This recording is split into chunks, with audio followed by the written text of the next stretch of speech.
Hello, everyone. I am Lakeisha Tate. I am the staff analyst, and I'm excited to be leading the virtual technical assistance training for pre-award services. We truly value your participation in the online training sessions today. And if you have any questions, do not hesitate to drop them in the chat box, and I'll make sure to address them at the end of my presentation. To improve your experience, we will be collecting feedback on our presentations. So at the conclusion of each session, a link to a survey will be provided in the chat box for your convenience. Okay, we'll get started with the division contact information. We have Kanisha London serves as the Deputy Director of Housing Community Development Department, while Crystal Boyce leads a dedicated team of professionals responsible for managing the Minority Women-Owned Small Business Enterprise, known as MWSBE, and the Pay or Play programs.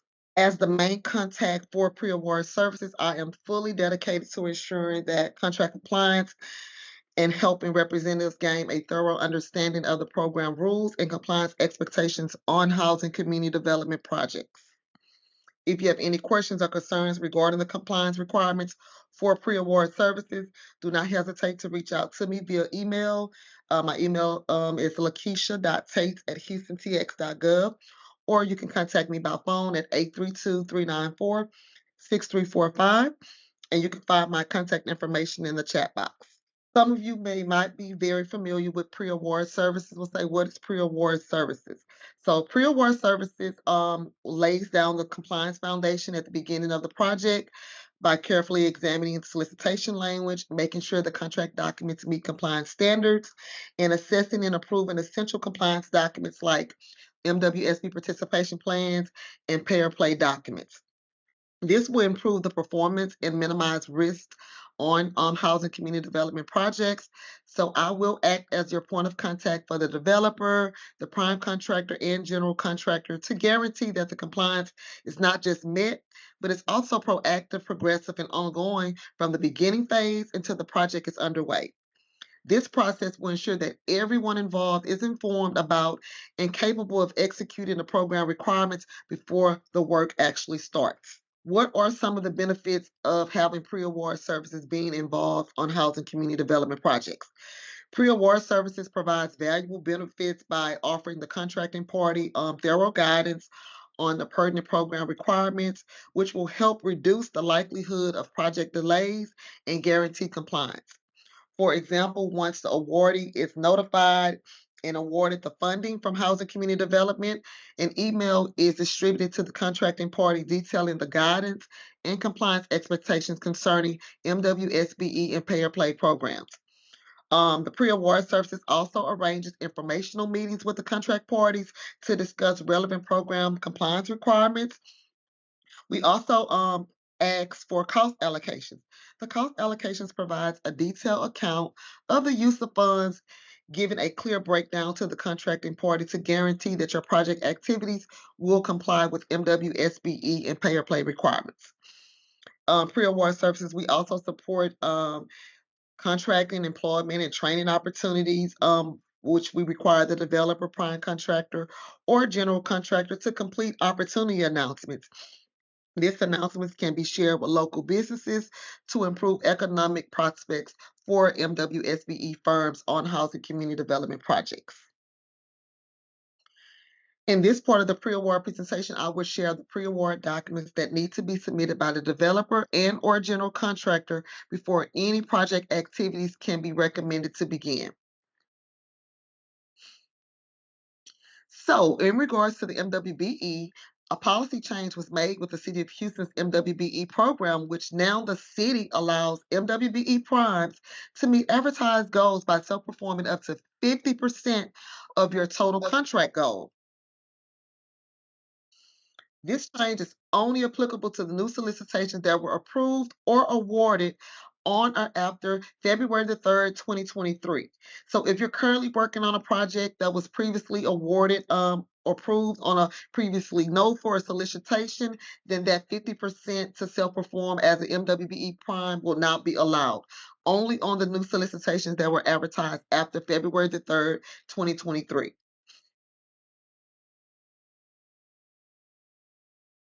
So, in regards to the MWBE new policy, which allows the primes to self perform 50% of the contract goal, the MWBE primes will have to choose which goal you would like to receive the credit for on the construction project. It would have to be the MBE or the WBE goal.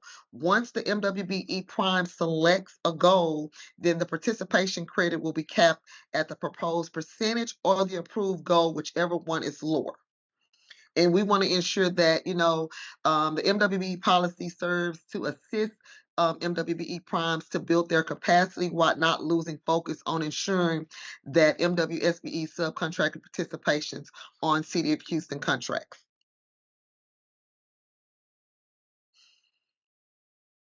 So Housing Community Development has worked with the Office of Business Opportunity, which that is the city department who administers the MWSBE program, to approve categorical goals for housing community development, similar construction projects within our multifamily, public facilities, and single-family divisions.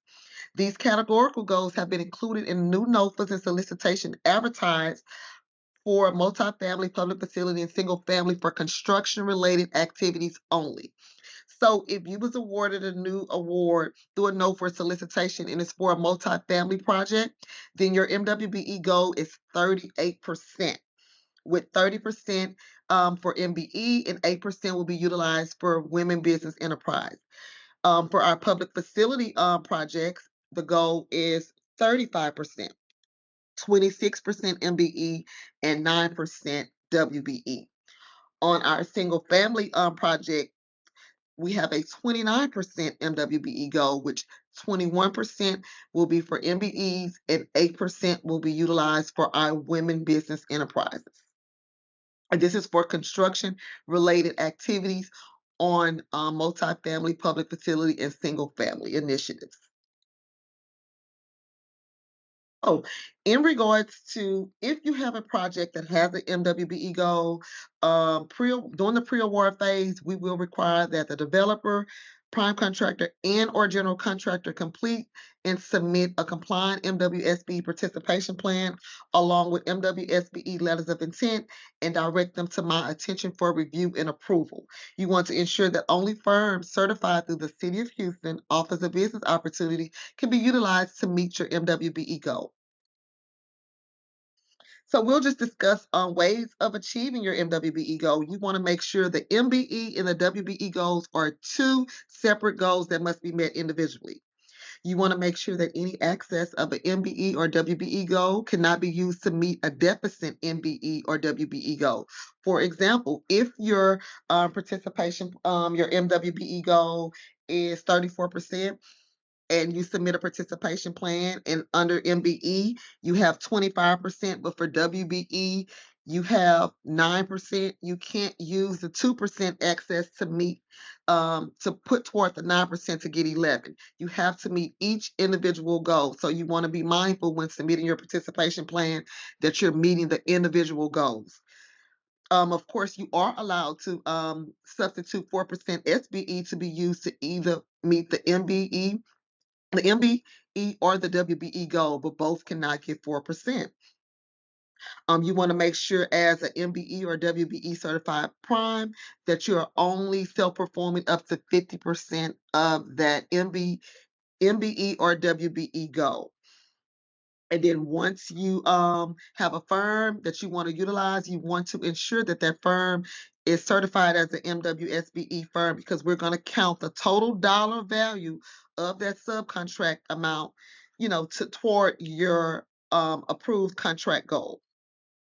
You want to make sure that all of your certified firms are performing a commercial useful function. So whatever work description or NAICS code that they are certified with under their City of Houston MWSBE profile, that is the work that they will be performing on the project and that you're listing on your MWSB participation plan. You want to ensure that when you complete your participation plan, that even if a firm is certified in as an MBE, as a WBE, or SBE, you only allowed to select one certification type. So you want to make sure your plan designate one certification type for that certified subcontractor or supplier. You want to make sure that you ensure that they are certified with the City of Houston Office of Business Opportunity. You can go into that online directory. They have over 5,000 certified firms that you can use to meet your MWBE goal. You want to make sure that your participation plan is completely filled out and it's signed, and that it is accompanied by the signed letters of intent for every certified subcontractor or supplier you're going to use to meet your participation goal. So I'm looking for you to turn in one document, which is the 470. That's your MWSB participation plan. In the event that your MWSB participation plan does not meet your approved MWBE goal, then you're going to be required to submit 3 documents. So that'll be the 470, which is your participation plan. The 471 is your good faith efforts, and the 472 is your deviation goal document. So this is what a copy of the MWSBE participation plan looks like. What it is for is going to capture what commitment did you submit to achieve your MWBE goal. It's going to allow me to determine, do you actually have a plan to actually meet the MWBE goal? So you want to make sure that you submit the 470 and that you also have the signed letters of intent. This is document 471. Like I said previously, if you're unable to meet whatever is your advertiser approved goal, then you will complete a 471. This will allow you to document what good faith efforts did you use to meet the advertised MWBE goals. It will allow the administrative department to see if you made efforts, to find MWSBE firms. You want to make sure that you complete the 471 entirely and make sure you sign and date it.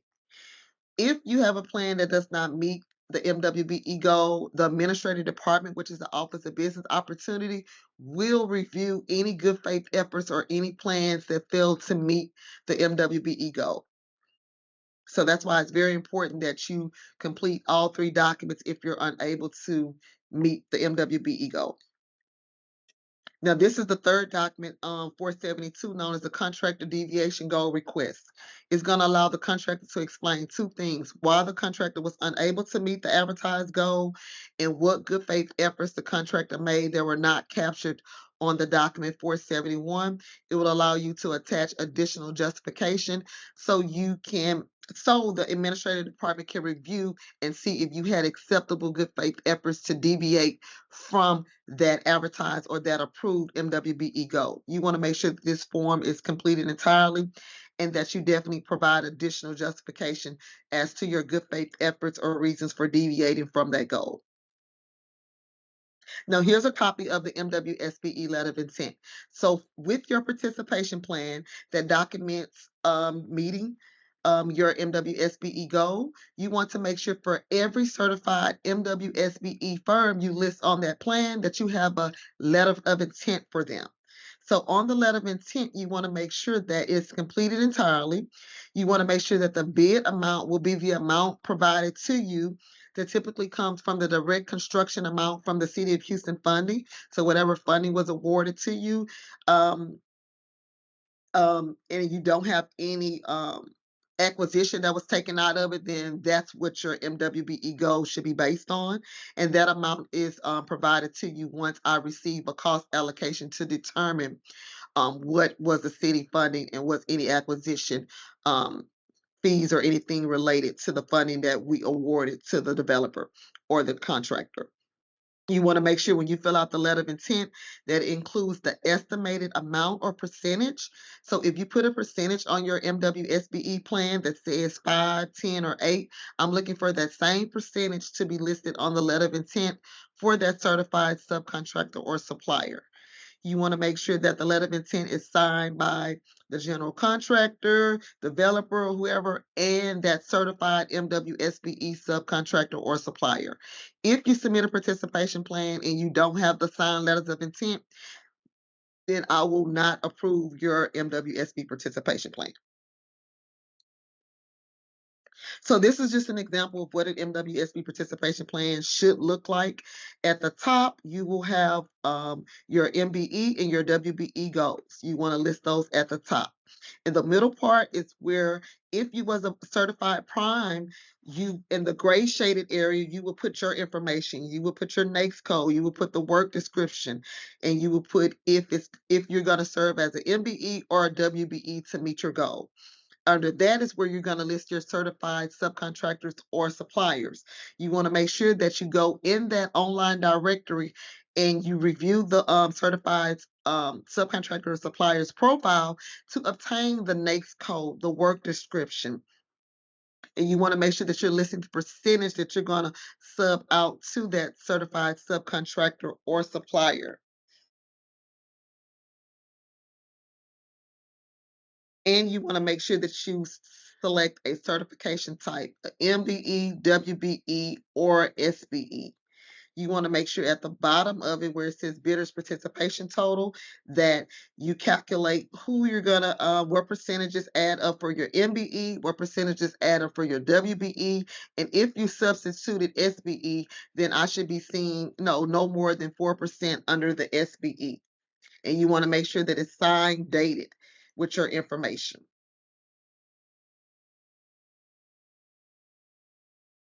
This is an example of if I'm calculating up a MWBE participation plan, what it should look like. So if you submitted a plan and your goal was 23% MBE and 11% WBE, you want to make sure that these are two separate goals that must be met individually. So on this example of the participation plan, the contractor had 19% MBE, and they also had 4% SBE, which they wanted to use the 4% to go toward the 19%, which equals 23%. Under WBE, they listed 11%. So they're going to take the 11% and the 23%, and we're going to add it, and that's 34%. So does this MWB participation plan meets the minimum goal requirement? Yes. It met the 23% and it met the 11% and also the overall goal at 34%. So when I'm assessing the MWSB participation plan, I'm looking that you submitted the 470 along with your signed letters of intent for each certified subcontractor or supplier. You want to make sure that it's completely signed and dated.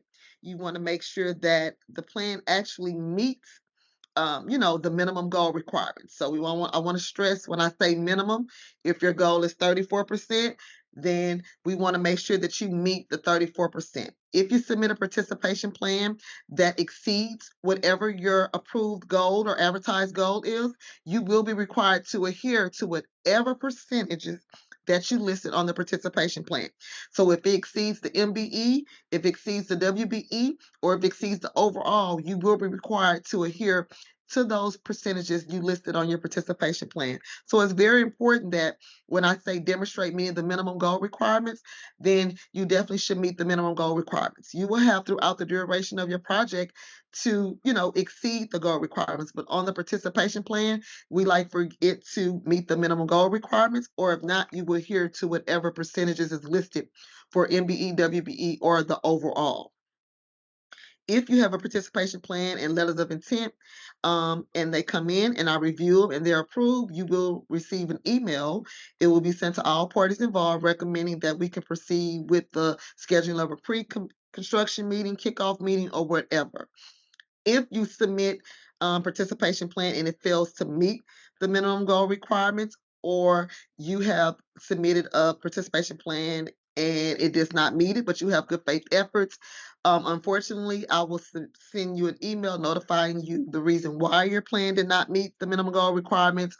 Or if you submit a good faith efforts, I will notify you that good faith efforts and plans that does not meet goal requirements will be submitted over to the Office of Business Opportunity, who administers the MWSBE program. They will review any plans that did not meet MWBE goals, or if you have good faith efforts that you submitted, that would have to be forwarded over to the Office of Business Opportunity, and they will review and evaluate participation plans. My standard processing time for receiving a MWSB participation plan and letters of intent is 7 to 10 business days that I should have final recommendation provided to you. If your plan has to be forwarded over to the Office of Business Opportunity because it did not meet the requirements, then they have a processing time of 7 to 10 business days as well, and they will be in contact with the owner developer or the prime contractor to review your good faith efforts or to reassess your MWSB participation plan because it failed to meet the requirements. Once a plan is submitted over to OBO and they make their recommendation, they will notify me of, how if they approve the plan or they approve the good faith efforts, they will notify me, and then I'll be able to communicate to all parties how we will proceed with project activities.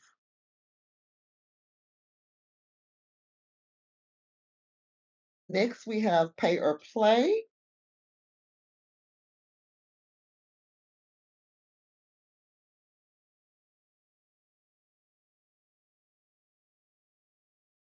So pay or play was established in July 2007 and it is governed by the Executive Order 1 through 7.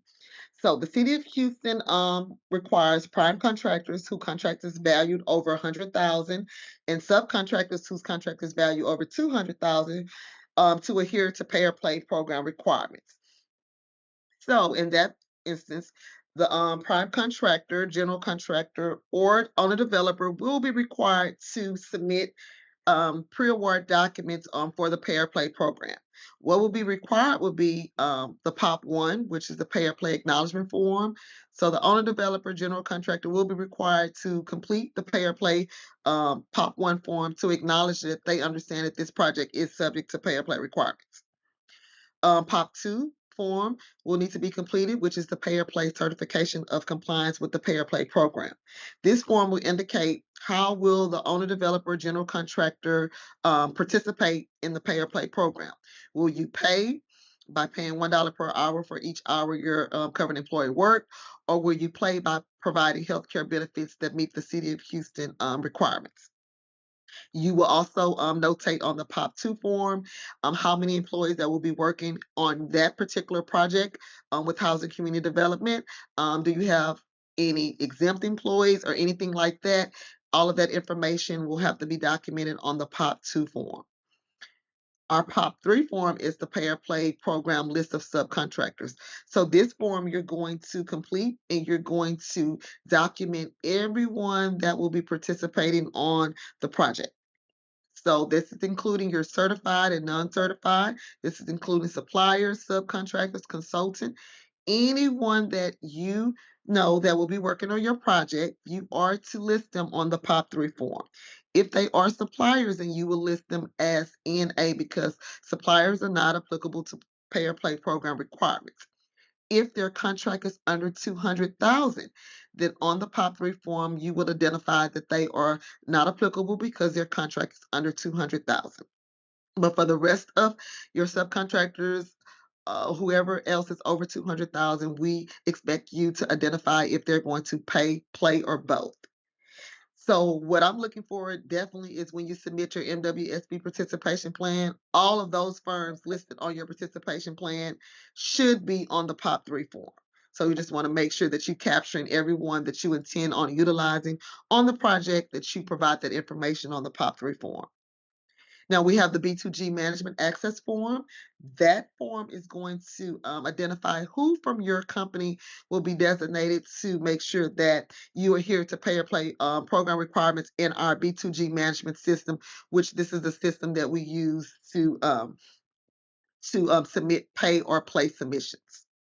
So you want to make sure that your pay or play pre-award documents are submitted to my attention for review and approval prior to me being able to make a recommendation for us to proceed with project activities.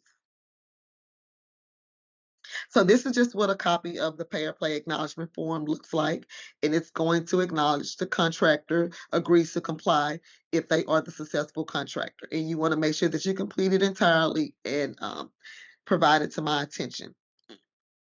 This is what your POP2 certification of compliance looked like. The contractor will just choose how will you participate in the pay or play program. You want to make sure you complete it entirely and sign and date it. And this is what the POP3 form looks like. This is where you're going to list everybody that you intend on participating on the project. I definitely want to see all the firms that you listed on the MWSB participation plan. Like, they should definitely be listed on this POP3 form. And this is what our B2G access form looks like. It just asks in just general information, name, phone number, email, and we will definitely give them access to B2G to make sure they can submit those pay or play submissions once the project gets started.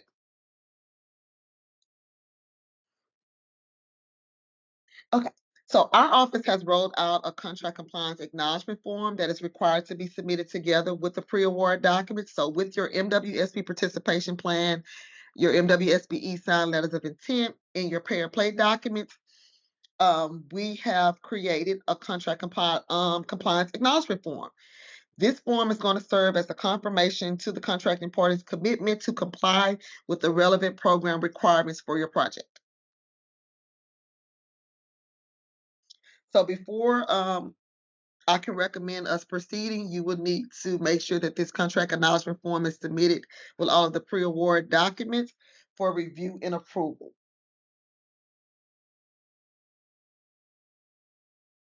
And what this acknowledgement form is, it's going to say, as the owner, developer, general prime contractor, or any appointed compliance consultant, you acknowledge your responsibility to ensure that compliance with the program requirements. So, in the acknowledgement form, we just outlined compliance requirements that we wanted to make contracting party be aware of. So, as it relates to your certified firm's payments, you want to make sure that we will only count payments toward participation goals only for certified firms that's listed for gold credit, right? So you want to make sure that if you encounter or if you want to have a certified firm work on the project that was not listed on your initial participation plan, you want to make sure that you follow those processes and procedures with trying to add them on by deviation request, and you contact your designated MWSBE contract administrator to make sure that you're able to get them approved to count them toward your gold credit.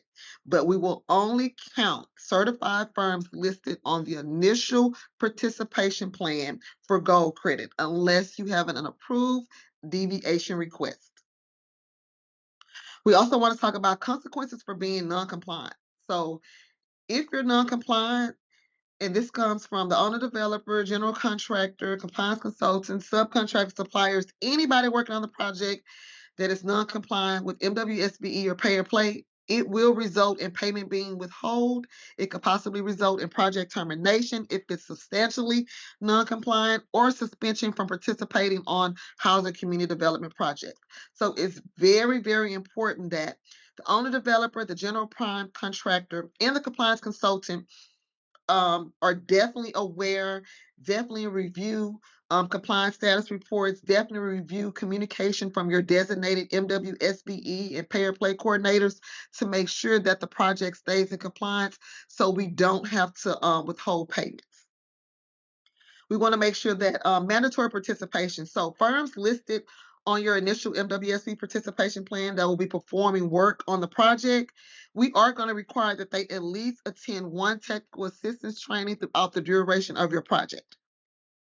We also want to encourage that prime contractors and general contractors, that you require these subcontractors, suppliers, whether they're certified or non-certified, to attend our post-award meetings, such as the pre-construction meetings, the kickoff meetings.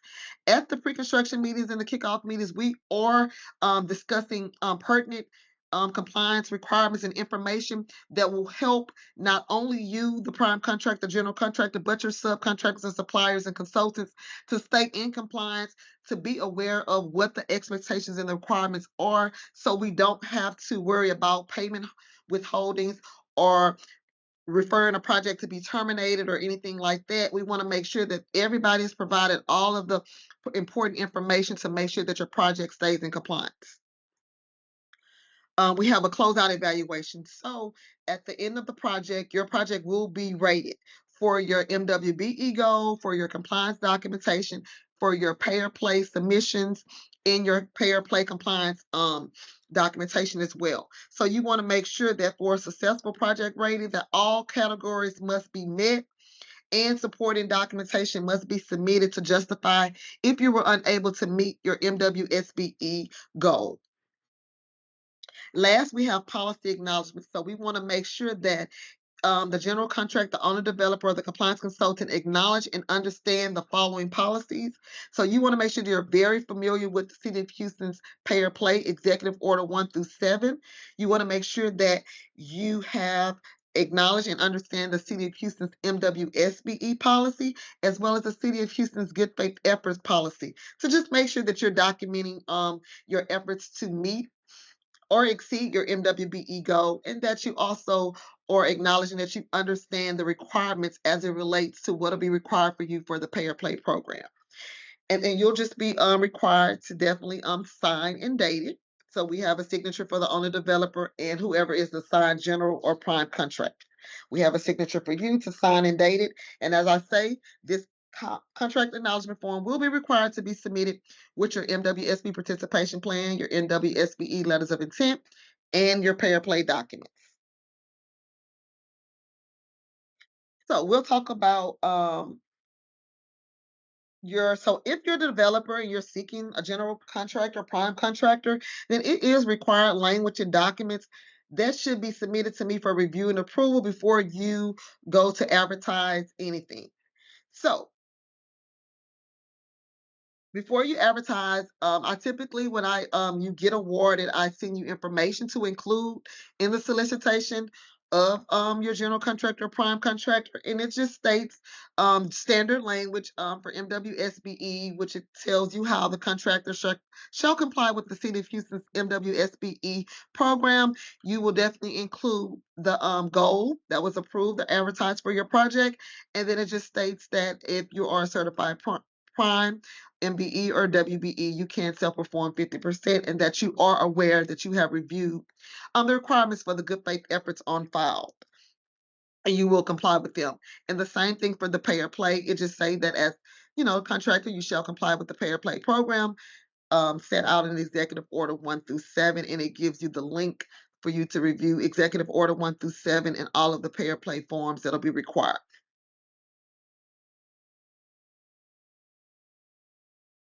And before you are allowed to move forward, I do require that you submit a draft copy of your contract agreement with the developer and the prime, so I can ensure that it has the relevant compliance language and the required documents be referenced and included in your contract agreements. You want to make sure that federal funded projects, that you make sure you have the domestic preference language included in the prohibition of certain telecommunication technology language included in those contract agreements. You also want to make sure that if the project is subject to MWSBE and Pay or Play, you want to make sure that you reference and include a copy of it. So when I say reference, that means somewhere in your contract agreement, it should reference Federal Labor Standards provision for minority small business enterprise, Section 3, Pay or Play. And you also should have a copy of the Federal Labor Standards as well. The same thing for the contract compliance form for MWSBE and Pay or Play in Section 3. You want to make sure you reference that document and you also include it. The document 808, which is the requirements for the City of Houston's MWSBE policy. You want to reference and include that as well. And the City of Houston Good Faith Efforts. All of these documents should be referenced and included in your contract agreements. So you will submit a draft copy to my attention for review and approval. I'll just review it and approve it to make sure it has the required compliance language for MWSBE and Pay or Play, and that you also have the documents for Federal Labor Standards, contract compliance, City of Houston MWSBE policy, and the City of Houston Good Faith Efforts policy referenced and attached in your contract agreement. So I discussed some of the pre-award compliance red flags that I see from just reviewing MWSB and Pay or Play documents. You want to make sure that the signed letters of intent are submitted with your participation plan. You want to make sure that the MWSBE firms that you listed on your participation plan have a signed letter of intent. You want to make sure that any firm that you list on your participation plan has an active certification with the City of Houston Office of Business Opportunity. So please do not submit a MWSB participation plan where the firm said they're currently trying to seek their participation, their certification, or they're pending their certification. Your participation plan will be denied if you submit a participation plan and the firm is not currently certified with the City of Houston Office of Business Opportunity. You want to make sure that your MWSB plan does not exceed the minimum goal requirements. If it does, then you will be required to adhere of meeting or demonstrating meeting whatever goals or percentages that was listed and approved on that initial MWSB participation plan. You want to make sure when you submit the plan that if you are going to substitute SBE participation plan, that it's not more than 4%, for MBE or WBE goals. You want to make sure when you're listing MWSBE firms that you're giving proper notification to that certified subcontractor or supplier. So please don't list any MWSBE firms on your participation plan without a proper notification to them. That's why it's very important that you complete and that certified subcontractor or supplier complete that letter of intent. And failure to submit any pre-award documents for review in a timely manner. So this is very important. If you know you have a estimated construction start date or whatever, you want to make sure that you get the pre-award documents to me in a timely manner, which my standard processing time is 7 to 10 business days. But in the event that your MWSBE plan does not meet the minimum goal requirements, or you have submitted good faith efforts, that's going to require additional review and evaluation time from the Office of Business Opportunity. So you just want to make sure that you're submitting it to me in a timely manner, just in case we have a hiccup and it has to be forwarded over to the Office of Business Opportunity for further review and approval, okay? So frequently asked questions. When are the pre-award documents required to be submitted? So the pre-award documents are required to be submitted prior to me making a recommendation to proceed with a pre-construction kickoff meeting or notice to proceed. So I won't be able to make a recommendation to whatever division is initiating the project unless all of the pre-award documents have been submitted for review and approval. When do we need to submit the pre-award documents? You can submit them via email to me at lakeisha.tates@houstontx.gov. What are the next steps following the submission of the pre-award documents? So if your pre-award documents have been reviewed and approved, then you will receive an email notification for us to recommend proceeding with the next project activities. If the MWSBE plan is deemed non-responsive, what is the next step? Your participation plan will be forwarded over to the Office of Business Opportunity. And if so, we will require the 470, 471, and 472, and any supporting documentations in regards to good faith efforts will be forwarded over to the Office of Business Opportunity, which they will either cure a plan that does not meet it or evaluate any good faith efforts that were submitted to see if the good faith efforts are acceptable. And that is a 7 to 10 business days. And communication regarding that non-responsive MWB plan will be between the Office of Business Opportunity, the owner developer, and or prime contractor. And then the Office of Business Opportunity will notify me and the prime contractor of their determination and recommendations if we allow to move forward. What are the approved HCD categorical goals on construction-related projects? So for our multifamily construction projects, we have a 38% MWBE goal, 30% MBE, 8% WBE. For public facilities, we have a 35% MWBE goal. That's 26% MBE, 9% WBE.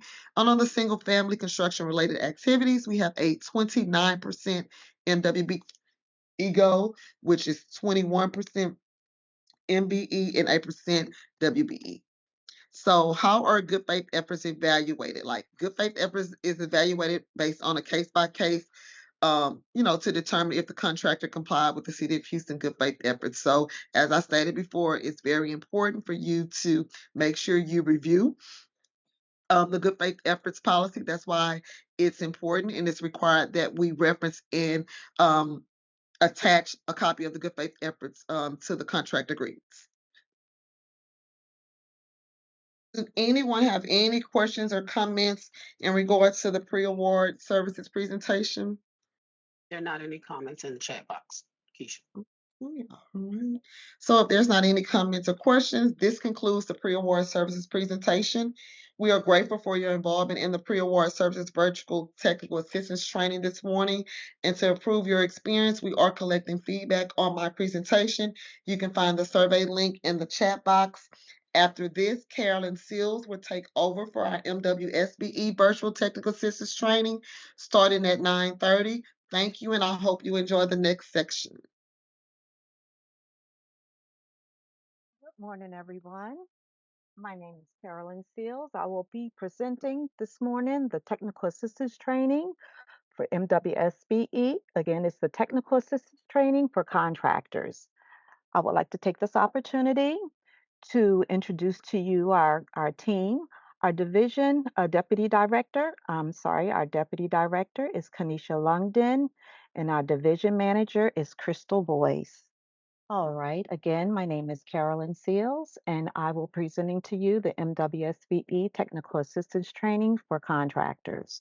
I would like to take the opportunity to ask everyone to mute their mics for this presentation. And also, at the end of this presentation, I am asking that you kindly uh, go to the survey link, and we would like to know how we're doing on this presentation. I would like to take the opportunity to introduce to you our division team. Our deputy director is Kanisha Longden, and our division manager is Crystal Boyce. Currently, the MWSBE team consists of John McGee and myself, Carolyn Seals. Today, discussion topics will be NWSBE policy overview, certification benefits, commonly used MWSBE terms, and B2G noun participation and payment tracker, LCP tracker, contract agreements, compliant form packets, deviation requests, contractor performance, and closeout evaluation. There are a few benefits of becoming certified with the City of Houston. One is you have advantage in procurement selection process. Also, you will receive regular alerts of networking and contracting opportunities. Also, your company's profile will be added into the MWSBE, SBE, and PDBE online directory. Opportunity to bid on a gold-oriented contract. And you're also covered under the City of Houston Chapter 15 ordinance. And also, other Texas certification agencies accept the City of Houston's MWBE certification. It is the policy of the City of Houston to strengthen minority women owned small businesses, which we call MWSBEs, participation during all phases of the contract. The objective is to ensure all local farms are afforded equal opportunities that promote utilization and eliminate discrimination. HCDD contracts must comply with federal procurement regulations, which mandates contracts to include all necessary affirmative steps to ensure MWSBEs are utilized to maximum capacity. As a result, HCDD contracts must adhere to local and federal requirements as it relates to minority women small business enterprises. Some of our commonly used terms. You will hear me throughout this presentation use prime contractor, which is the main contractor responsible for overall coordination on a project. We'll also hear me use subcontractor, and that's the contractor that's hired to perform portions of the work under the prime contractor. The supplier is a company that supplies products. The lower tier sub is a firm or individual that receives work under another subcontractor that sublets a part of their contract. Good faith efforts are steps taken to demonstrate efforts to meet the goals. MWSBE is minority women-owned small business enterprise. Gold-oriented projects, a competitively bid project with MWSBE gold requirements. SOW is start of work, and TOW stands for termination of work. We're going to discuss a little bit about the post-award compliance requirements. After the prime contractor is awarded a gold-oriented project, compliance can only be achieved by one, either meeting a goal, and specifically, we expect everyone that is bidding or has been given a contract with the city of Houston to meet the goal requirements and/or demonstrate acceptable goal good faith efforts in attempt to meet the goal. For more information on good faith efforts, please visit our City of Houston website and go to OBO and look up all the information that's needed for good faith efforts. Only firms that are certified through the City of Houston Office of Business Opportunity participation can be credited towards participation goals. For more information, again, please visit the City of Houston website. And at the bottom of the screen here, it gives you an idea. The numbers are not correct when it comes to the goals, but it's just to give you an idea that each goal is met individually. So if the overall goal is 34%, you have a 24% MBE gold and a 10% WBO gold. So we expect you to look at the directory and look for the contractors that are certified as MBEs and WBEs. In some situations, they are certified under both, but you will look at that contractor and say, well, I decide to use them as MBE on this gold-oriented project. You will not be able to switch over from MBE to WBE once your initial participation plan is approved. Now we're going to discuss LCP Tracker. LCP Tracker is a portal that the compliance documents are uploaded. Following the pre-construction or the kickoff meeting, the compliance monitor will create a project file and assign the prime contractor as the prime approver. The prime contractor will be responsible for assigning each contractor and supplier to the project in LCP Tracker. The prime will also have the capability to review each document submitted by the contractors for approval. I advise the prime contractors to make sure that you review all the documents that are uploaded in the LCP tracker. You can also collect and upload the documents for yourself, for everyone that's working on that project. The information required to set up a contractor assignment will be found in the compliance forms packet cover sheet. Each contractor must be assigned to a project in order to submit required compliance documents. Later on in this presentation, I will show you how you are able to add your subcontractor. And once you add your subcontractor in the LCP tracker, then you'll be able to upload the documents under that subcontractor. Okay, as mentioned, the contractor setup, you're either going to add or edit the contractor. We want to make sure that you look at the list of contractors that are in the database for LCP Tracker and make sure that you're not going to enter a duplicate. Once you filter and you have the contractor, you're given the option to either add or edit the contact name. We want you to remember that every field that has an asterisk needs to be filled out to add or edit the contractor in LCP Tracker. Okay, you will need to log into LCP Tracker and again select the Setup tab, and then you will click. And this is to, excuse me, and I'm going a little bit above. What you need to do is you need to make sure that once you add that contractor, this gives you the option to add them to your project. So the prime contractor will log into LCP Tracker and you will go to your Setup tab. For your Setup tab, you will select the contractor, and once you select the contractor, then you will assign the contractor to your project.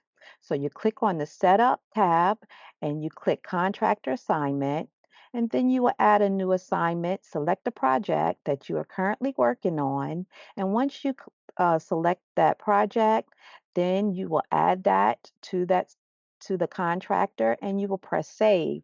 Remember to always press Save when you're adding the subcontractor into LCP Tracker. Now, once you've entered that contractor on your project, you have the capabilities to upload your documents into LCP Tracker. I advise you to have your documents filled out completely and save them on your computer in a text form, PDF, etc. Then you go to the Setup tab and select Add or Edit Document. Then you enter the required fields and you upload the document under appropriate file name. This screen gives you a screenshot where you go to upload documents. You go to your e-documents, and then below you'll see upload documents. And once you select upload documents, at the at at the bottom of you documents, you have the option to select the project. So once you select the project, you're able to go to the assigned contractor, and then you will be able to upload the documents that are required to be compliant for your project. So this screen here just kind of gives you an idea of the project name and the project number and the name of the project. The contractor that they're uploading the documents for is FCA Construction. So if you are going to upload the documents for another contractor that's on the project, you just use the arrow and you click on that and you click on the appropriate contractor that you want to upload the documents. And you want to make sure that your document type is correct. And like I said, fill out all the um, the cells that have an asterisk. And then you want to put your description, and then you want to upload and you want to press save. In LCP Tracker, for MWSBE, we have locations that we look for our forms to make sure that you're compliant with the requirements. Okay, so basically, what I would advise you is to make sure that you have a copy of this form and place it on your desk whenever you're uploading the documents into LCP Tracker. So we have our documents, the contractor verification forms on behalf of MWSBE and only MWSBE. Am I looking for the contractor verification forms, which are the request for clearance forms uploaded with your SAMS result, your debarred vendors list, your conflict of interest form. Also, we're looking for your MWSBE utilization plan and schedule, which the MWSBE utilization plan is the form that will be uploaded on a monthly basis. The MWSBE utilization schedule is uploaded by the prime contractor. And also, we're looking for shared compliance forms, which consist of compliance cover sheet, start of work notice, termination of work, in some cases, letter of explanation. And also, we look for your subcontract agreements. We either accept the subcontract agreements, your purchase orders, or even change orders, but please make sure that when you upload your subcontract that the mediation clause is attached. Again, I advise you to make sure that you copy this and you have this form on the side of your computer when it comes to uploading your documents in LCP Tracker, because if you upload your documents in the wrong location, then they will be rejected and you will become non-compliant. This is another form that you need to copy and have um, at the at your disposal. This is the upload descriptions. Again, we're looking for the contractor verification. So it shows you that you can name it the SAMS verification and the year, which is very important. So it gives us an idea of the year that you've done your SAMS. And your debarred vendor list the same, and your conflict of interest. All of these forms are annual, so we ask that they are only uploaded annually. Also, as I was saying, the MWSBE utilization plan, we ask you to fill it out completely. And when it goes to describing that form, just put MWSBE and the month and the year. And then we have your shared compliance forms, and you have your compliance cover sheet, your start of work notice, which we need to make sure that it has the month, day, and the year. And also for your termination of work, you use it, upload it under the month, day, and year. That's what you're going to name it. And also your subcontract agreements. Again, make sure that your subcontract agreements have your mediation clause attached. Your document description guide for single family projects only. For the single family projects only, we want to make sure that all of the documents are uploaded per address. Your annual documents, as we mentioned, which are your SAMs, the BART vendor list, and your conflict of interest, they're annually. We will not expect you to upload them for every address, but all the other applicable forms are to be uploaded per address. Now we're going to discuss B2G now, and that's the payment reporting system and the MWSBE participation tracker. After the project is awarded, a profile is set up in B2G Now for payment and participation tracking of certified and non-certified firms. The assigned MWSBE coordinator will be responsible for adding contractors. We ask that the prime contractors do not attempt to add your subcontractors into B2G Now. When you upload the compliant documents in the LCP tracker, then we're able to see that you have a contract, a start a work notice, and your cover sheet, and that will prompt us to enter that subcontractor into B2G Now. So then we know that we're going to start monitoring payments to those subcontractors. The prime contractor is required to enter payments to subcontractors and suppliers within 5 days of payment receipt from the city. So that's very important. We want to make sure that if the contractor is working on the project for that reported month and you've been paid by the city, that 5 days after the receipt it shows posting of payments to your subcontractors. Subcontractors, suppliers, and professional service providers are required to confirm payments entered by the prime.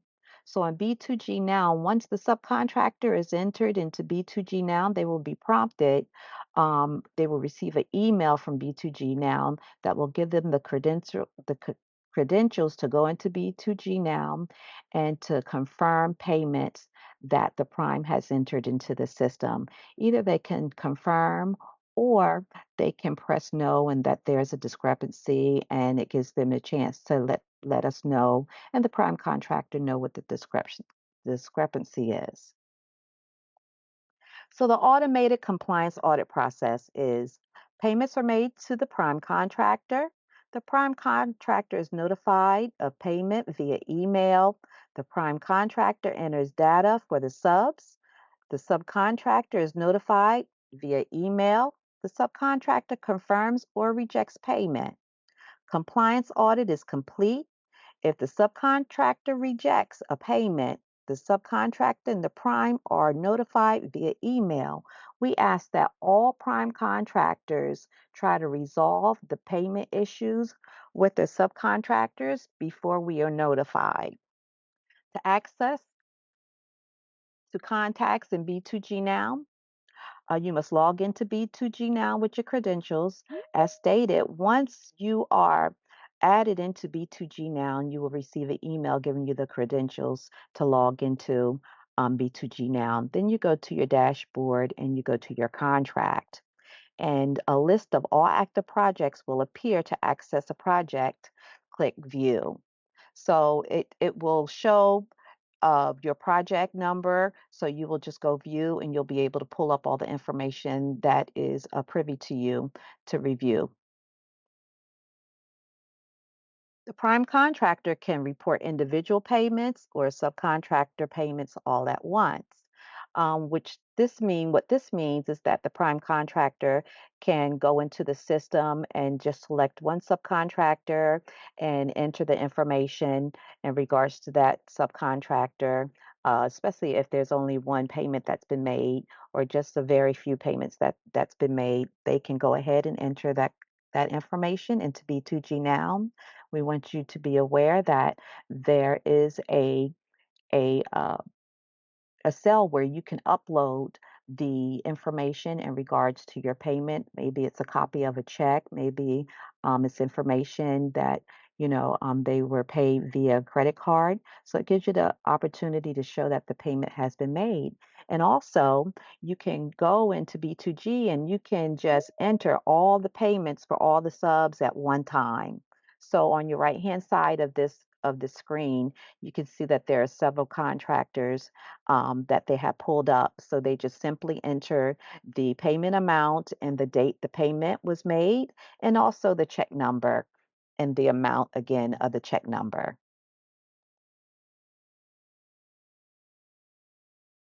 So, in order to audit this information that's been entered, we go to the subcontractor payment confirmation process. So, we go through the audit of the information that's been put in B2G Now. So, this is what the subcontractor will see.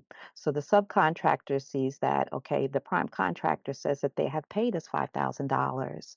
So, you will have the option to press correct or incorrect. If you press correct, then that means you confirm the payment and you save, and that'll let us know that you've been paid that amount. If you select no, incorrect, then it'll let us know that there's a discrepancy. The prime contractor should be able to contact you to ask you what the discrepancy is before we are contacted.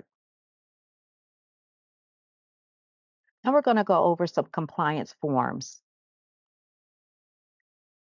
For our annual documents, as I spoke earlier in this presentation, we have our conflict of interest form, our debarred vendors list, the contractor's clearance form, and the SAM's verification.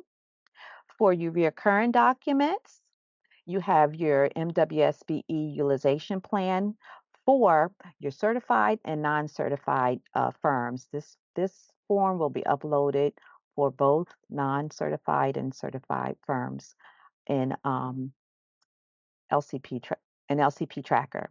And then also we have our uh, initial forms, which is the utilization plan and the utilization schedule, your compliance cover sheet, your request for contractor clearance, your start of work, your termination of work, your executed contracts, and your mediation clause, your SAM verification, and also your debarred vendors list. First, we're going to go over the utilization schedule. The utilization schedule is the form that only the prime contractor will need to upload. What this is for, this gives us a projections of the monies that will be allocated to the certified firms for each month of the project. This form must be completed and submitted for review and approval before start. And each time there is a change to plan, a new plan must be submitted when submitting a deviation request and responding to a not meeting the goal letter. So, what this is saying is if you're having a problem meeting your goal, you're going to receive a not meeting the goal letter. So, you're going to give us a reason on why you're not meeting the goal, and then you're going to notify us of a plan on how you intend on meeting the goal. Either you're going to deviate, you're going to add another certified firm to help you meet that goal.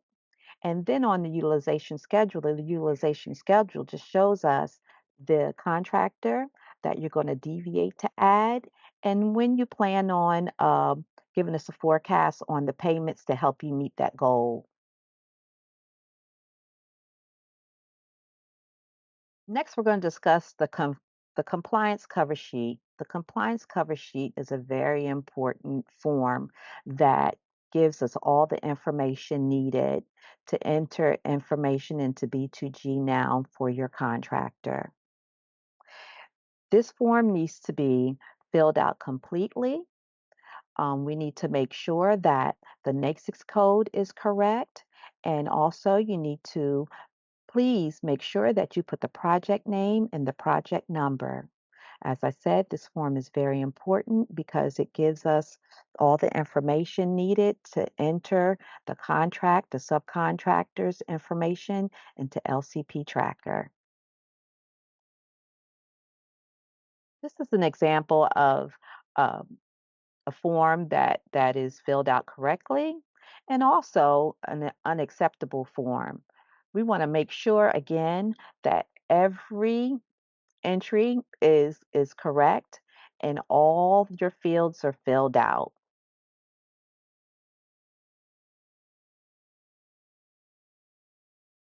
The prime contractor subcontractor clearance form. The prime contractor must submit a contractor clearance form for every contractor, supplier, lower tier subcontractor, consulting firm intended to perform on a federally funded project. The date must reflect the same year when the SAMS verification results was conducted. The request for clearance form and all generated SAMS verification results must be combined in one PDF format. So once you have completed out this form notifies us the full company name, the EIN number, and the principals in order for you to do your SAMS result. Once you've done your SAMS result individually, then you will upload the prime contractor clearance form along with your SAMS verification and upload it in the LCP tracker as an annual form. Let's talk a little bit about the SAMS verification, and this is very important. To verify eligibility of a contractor to work on a federally funded project, a search must be conducted with the following credentials: the full company name, the principal owners, and the employer identification number. Search results and the requested clearance form must be uploaded in LCP Tracker for all contractors and suppliers working on the project or that you intend to work on the project. No contract should be executed with a prime contractor or a subcontractor or supplier until their eligibility has been verified. So please do not conduct this search after you have signed a contract with your subcontractor and or supplier. This must be verified. The site now requires the creation of an account to conduct searches. The person conducting the search must be logged in to the site, otherwise no search results can be retrieved. Each search result must include the date from the website when the search was conducted. Therefore, your header footer needs to be on when you go to save your forms in a PDF, and the date will show up on the top or on the bottom of your searches. You will simply go to www.sam.gov and you click your sign in.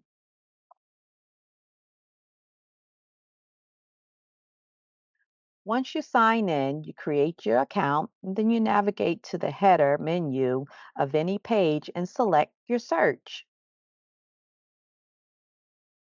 From the search page, navigate to the left sidebar.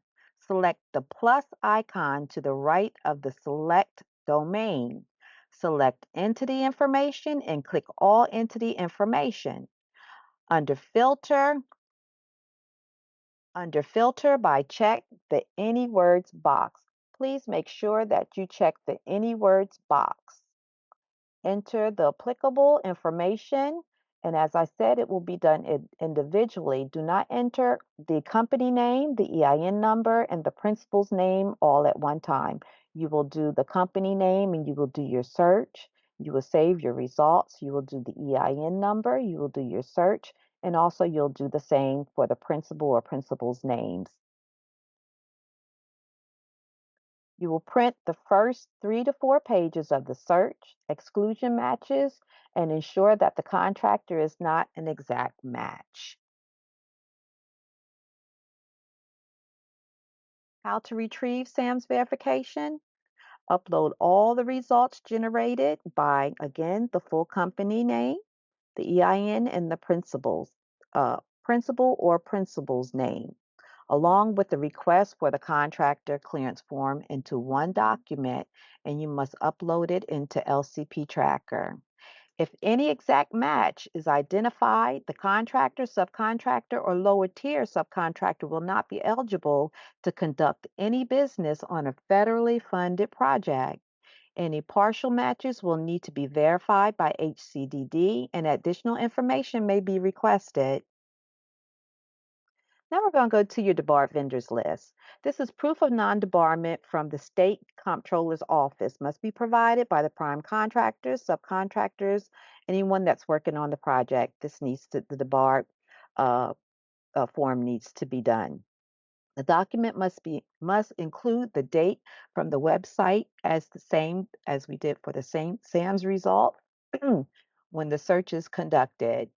Do not manually write the date on the document. It will be rejected in LCP Tracker. You go to comptroller.texas.gov purchasing website. You scroll down to procurement resources and click search for CMBL vendors. Click on the debarred vendors list on the left-hand side.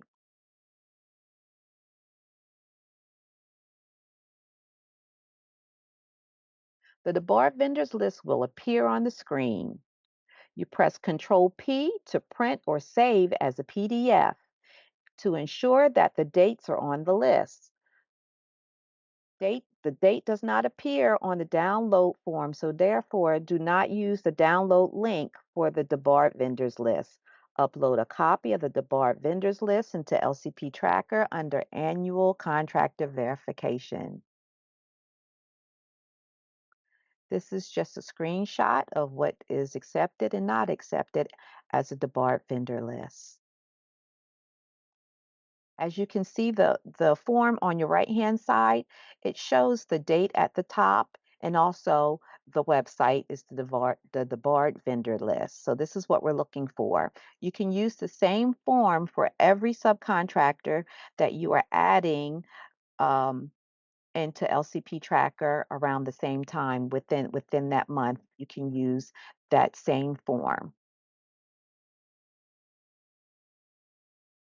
Now we're going to discuss the conflict of interest disclosure.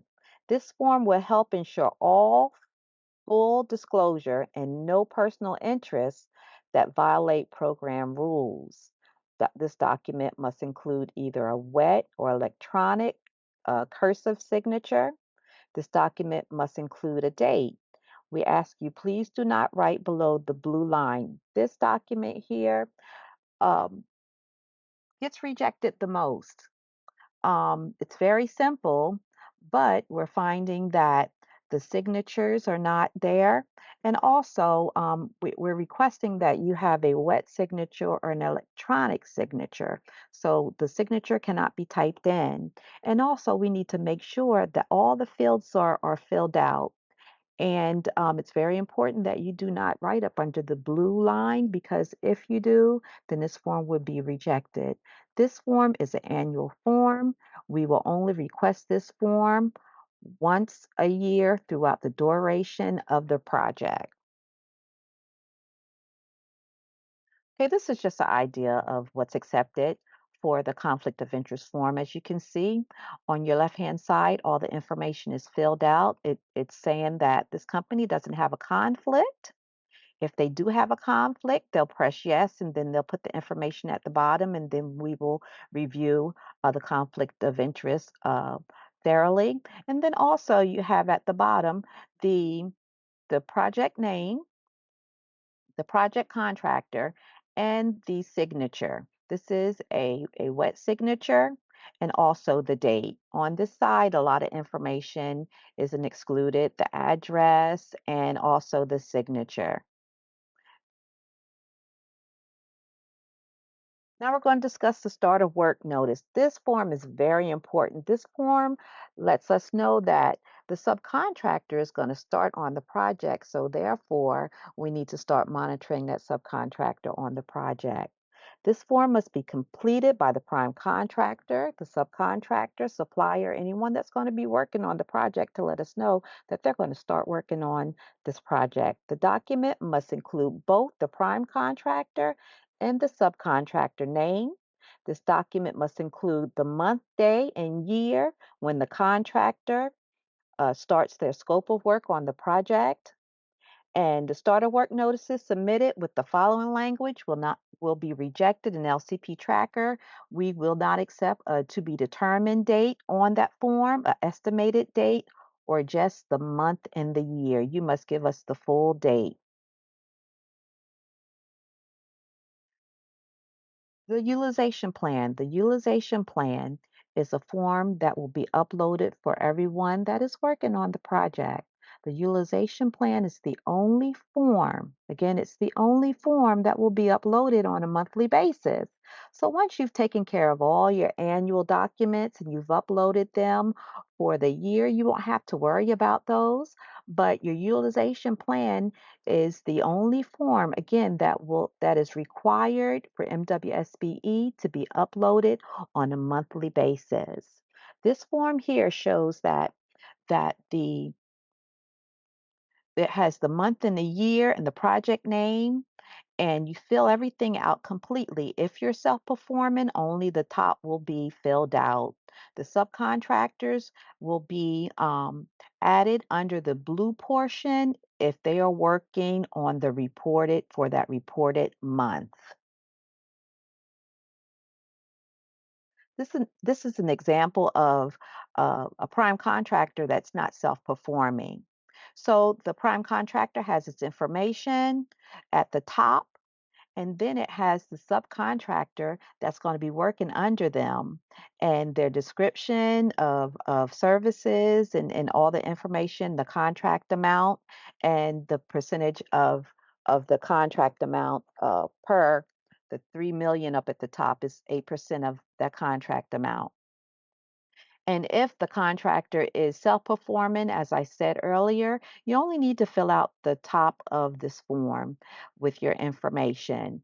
This form is simple. You can just file it, and if there's no changes, you can save it and just basically change the month and the year and upload it on a monthly basis in the LCP tracker. Your contract agreements. Contract agreement and/or purchase order should be executed with every subcontractor, supplier, and professional service provider, including lower tier subcontractors participating on the project. The contract agreement and/or purchase order must include the following. We're looking for the scope of work, the contract amount, signatures, both signatures of the prime and the subcontractor, and the dates. And for your single family projects, every address must have their individual contract. So we also are looking for the scope of work, the contract amount per address, and your signatures and date. And again, with all contracts MWSBE, look for the mediation clause to be included, to be attached. This is what your mediation clause looks like. The mediation clause is used to try to resolve differences between the prime contractor and the subcontractors to make sure that they get back on the same page. A mediation can be initiated by either party or even HCDD.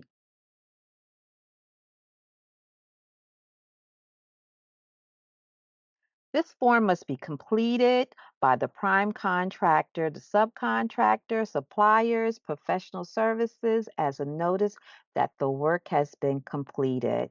This form is very important. Please make sure that if your subcontractor or anyone working on this project has completed their work, please fill out this form, upload it.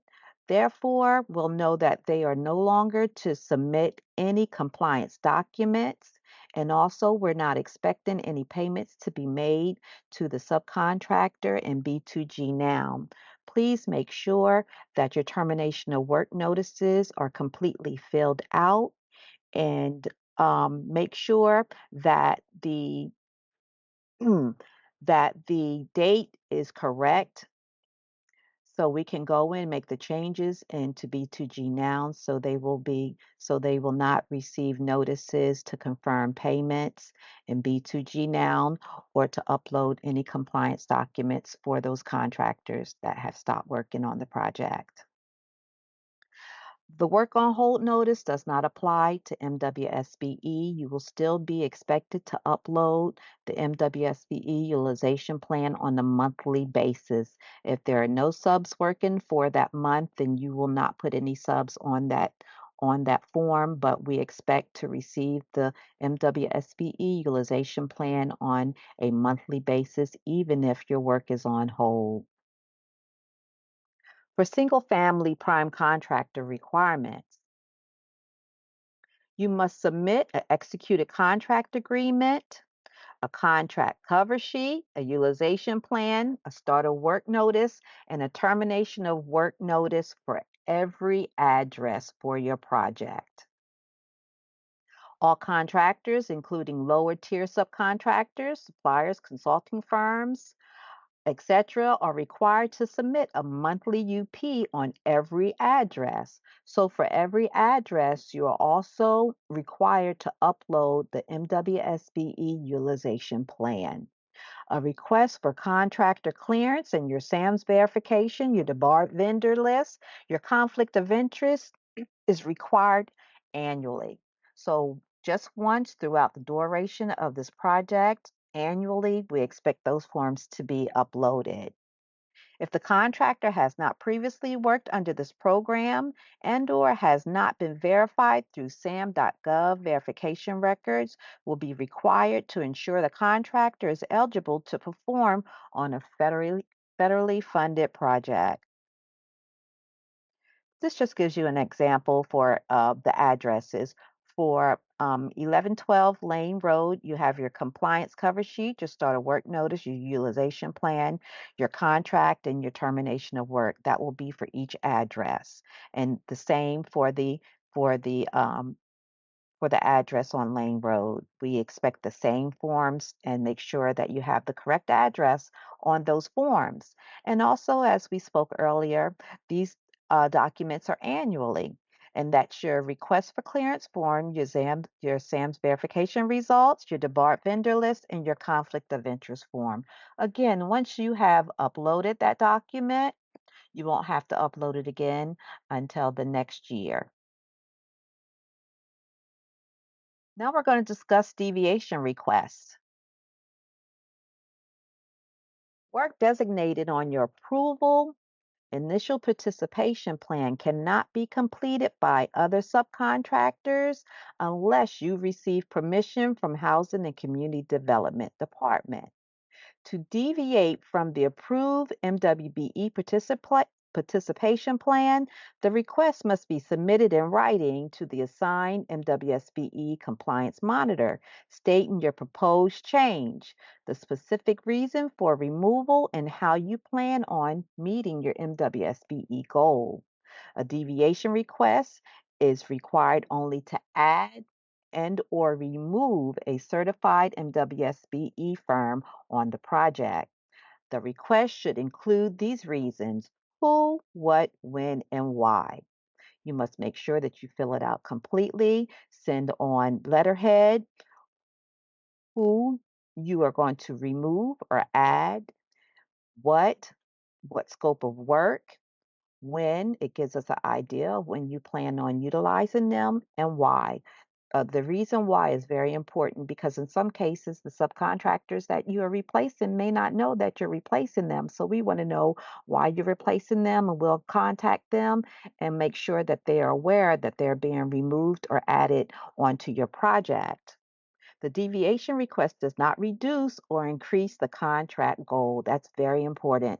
Just because you are not able to replace your initial participation subcontractor, it does not change your goal. You still must meet that goal. So that's why we ask you to go to the MBE directory and make sure that you Google and look for all contractors for the same scope of work and reach out to them and add them to your participation plan. Also, I advise you, and especially if you're on a multifamily project and you have a lot of contractors working on the project and you see that you have a MBE or a WBE working on the project, but they're not included on your gold credit, send a deviation request to add them for gold credit. And it just makes, your goal look better, even if you feel as though you're going to reach it. If you exceed it, it's impressive, and it gives you the opportunity to sit back and relax, even if you're not able to meet your goal with the contractor that you have on your initial participation plan. The prime contractor cannot replace the certified firm with a non-certified firm. Again, please make sure that you go to the directory and you look for certified firms. And also, it's very important that the companies that you are going to utilize for your gold credit, please make sure that they are certified through the City of Houston, that their certification has not expired. Please make sure that they are certified. We're going to discuss ongoing monitoring. There will be random site visits once a month. MWSBE representative will go out and to your job site, and we will conduct our site visits. And what we'll do is we'll look for the MWSBE contractors that are working on the project to make sure that they are working under their scope of work. And also, we take the opportunity to interview one of the representatives and just to ask them questions in regards to the project about. The type of work that they're doing, if they're utilizing their own equipment, and if they are able to do their own work schedule on this project. And also to monitor our projects, we do review all compliance forms that are uploaded in LCP Tracker. So the project is audited by all the compliance documents in LCP Tracker, and we use the compliance status report. The compliance status report lets us know if you are lacking in compliance items and if some of your subcontractors have not uploaded, or if you have not uploaded some of your contractors compliant forms, that will be in red. And in some cases this will be a reason for us to hold payment if you're not compliant, and make sure that all the documents are uploaded in LCP Tracker. The prime contractor will be notified of any items that identified as non-compliant via email by from the first to the fifth working day of each month. This is our compliance status report, as I was speaking of. The compliance status report has all of the compliance items that we look for. So we have the utilization schedule, and that's for the prime contractor, and we also have the contract amounts for everyone. We make sure that we have the executed contract date. But what's most important is what's read on this form. What's read on this form lets us know that we do not have those forms and you are not compliant on the project. If you continue to be non-compliant, then also, like I said, it just gives us um, a red flag and we might not approve payment release for your project.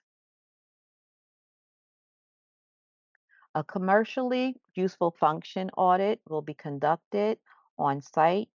And also, for your professional services, you will receive an email asking you in regards to commercially useful function. It will ask you whether it's performing a real or actual service on the project, whether it has the skill and the expertise to perform the work solely, and also whether it's the business of performing, managing, and supervising the work of for which it has been certified. So This is very important that the Nexus code shows what they are doing. The NASIC codes, if it says the NASIC code that they're going to do concrete and I go out on site and they're doing drywall, that's a red flag for us. Contractor performance.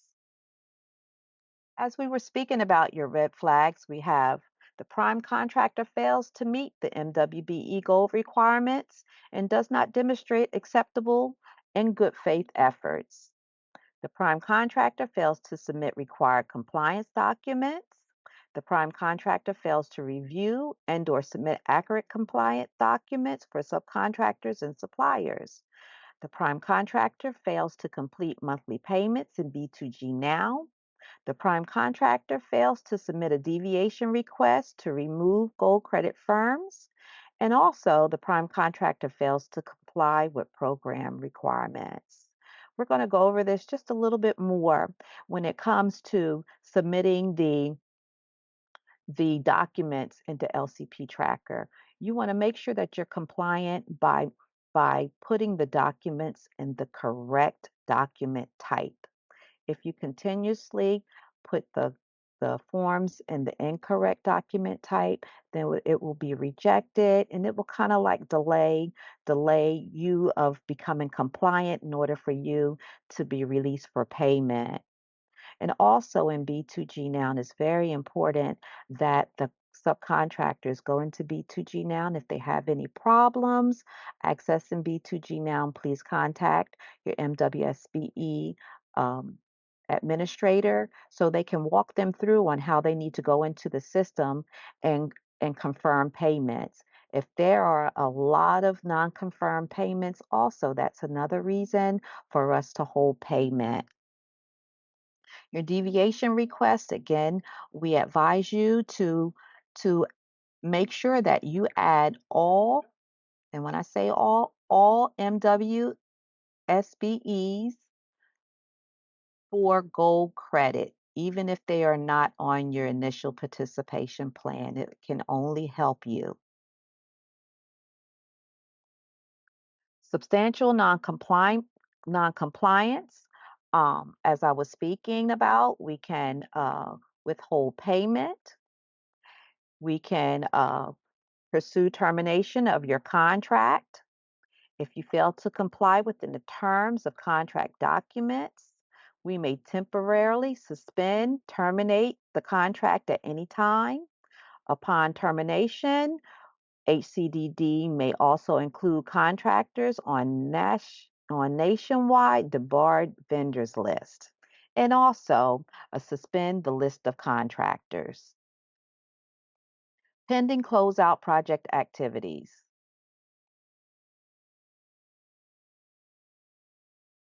When site activities are completed under the contract terms, contractors should submit a termination of work.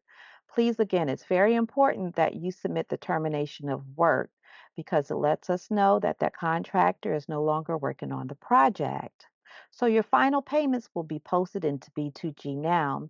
As you can see in the screen, there's a lot of red.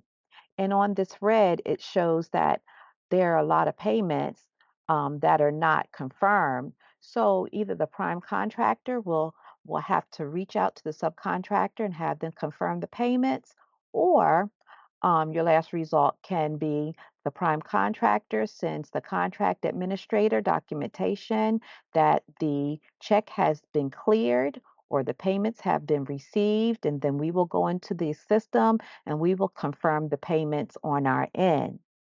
Retainage payments must be entered in B2G Now by the contractors with the total amount of the retainage being held. A project cannot be closed with any outstanding compliance audits. Outstanding audits are a result of unconfirmed payments, unreported payments, and payment discrepancies. We want to make sure that all payment discrepancies are taken care of in order for us to close this project.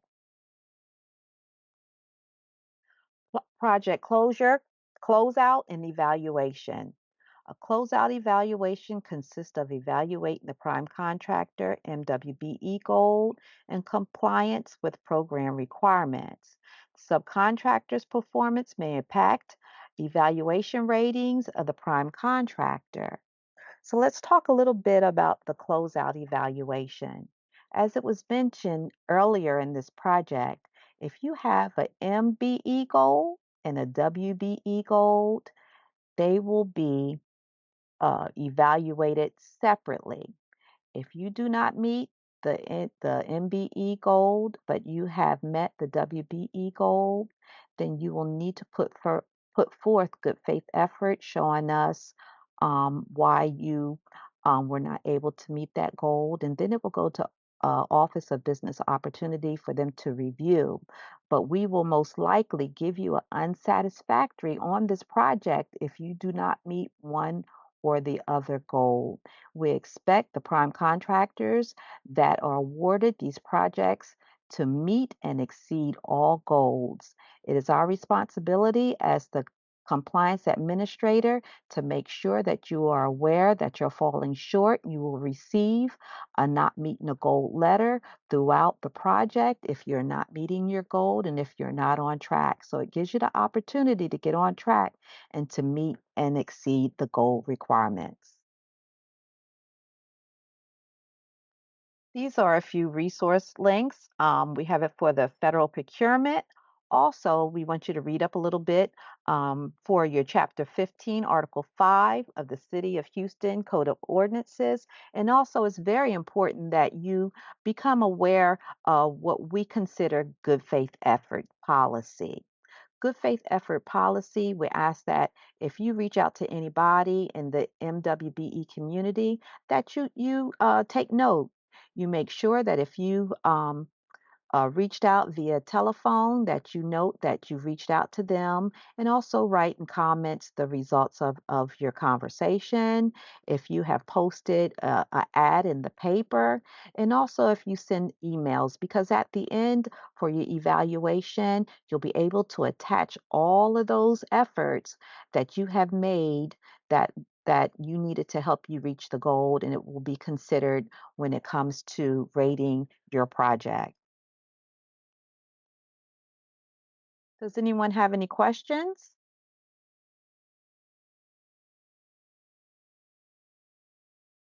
I would like to take this opportunity to thank everyone that has joined in for this portion of the presentation.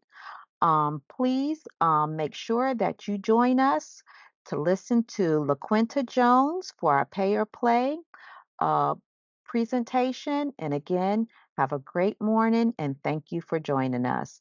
Please also make sure that you click on the link for the survey and you let us know how we did during this presentation. Thank you guys and have a great day.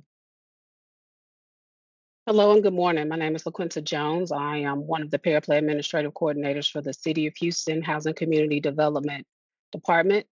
Today, I will be discussing the pay or play requirements for both current and future projects. Before we begin, please take note on a few housekeeping rules. This presentation is being recorded for training purposes, so please remain on mute throughout the presentation. If you have any questions, please type them in the chat box and I will address them at the end of the presentation. We value your feedback and would appreciate if you could complete the survey using the link provided in the chat box.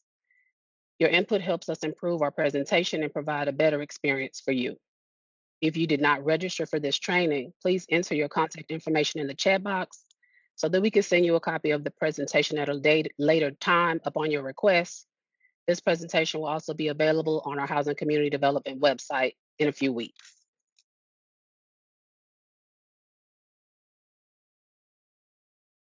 Kanisha London serves as our Deputy Director for the Compliance and Grants Administration Division. Krista Boyce is our Manager for Contract Compliance.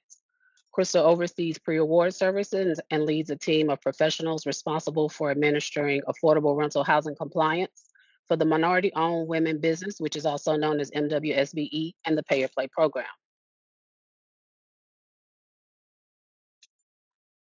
Lakeisha Tate serves as our staff analyst for our pre-award services, and I'm the POP administrative coordinator who oversees the contracts for POP compliance in compliance with Executive Order 1-7. If you have any questions or concerns about POP compliance requirements and I'm ever unavailable, please contact Lakeisha Tate or Crystal.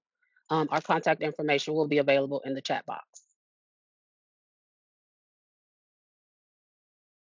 Today, the topics that we'll be discussing are the Pay or Play program definitions, the Pay or Play program requirements, Pay or Play submissions in B2G, final Pay or Play compliance review, Pay or Play frequently asked questions, and additional resources.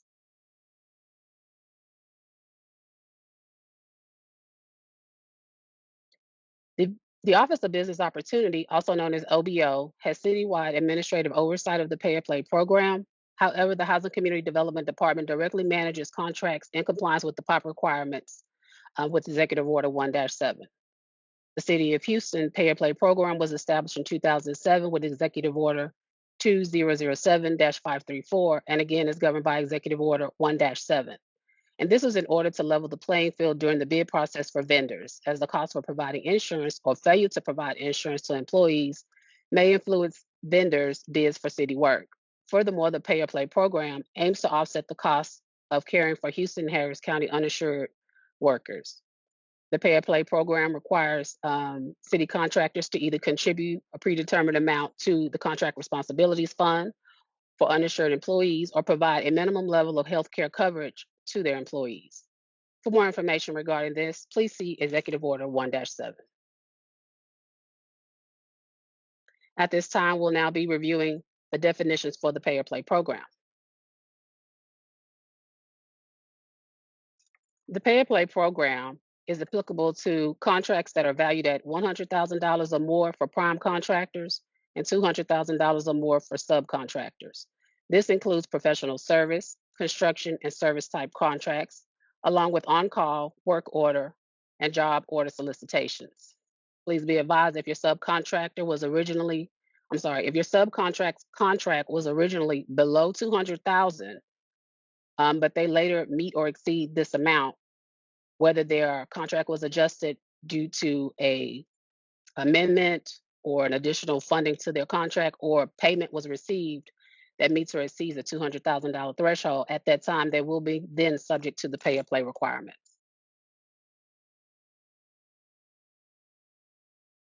The Pay or Play program does not apply to the following: suppliers, procurement contracts with 50% or more purposes of those reasons for such as purchases of property, leases, goods, supplies, or equipment, intergovernmental contracts, interlocal agreements, and bulk purchasing.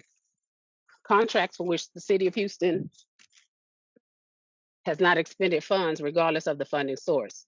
Contractors with an approved POP4 exemption form from OBO that meets the criteria in Executive 1-7 that was obtained prior to the contract award being approved. Contractors that utilize self-employed owner-operated individuals for services such as truck drivers, day laborers, or 1099 independent contractors. Please be advised that contractors must submit a notarized statement on their official company letterhead stating the individuals working on the contract are 1099 workers and include their first and last name along with their start of work date, and that they are not W-2 employees. Please be advised additional information may be requested to verify their 1099 independent contract status.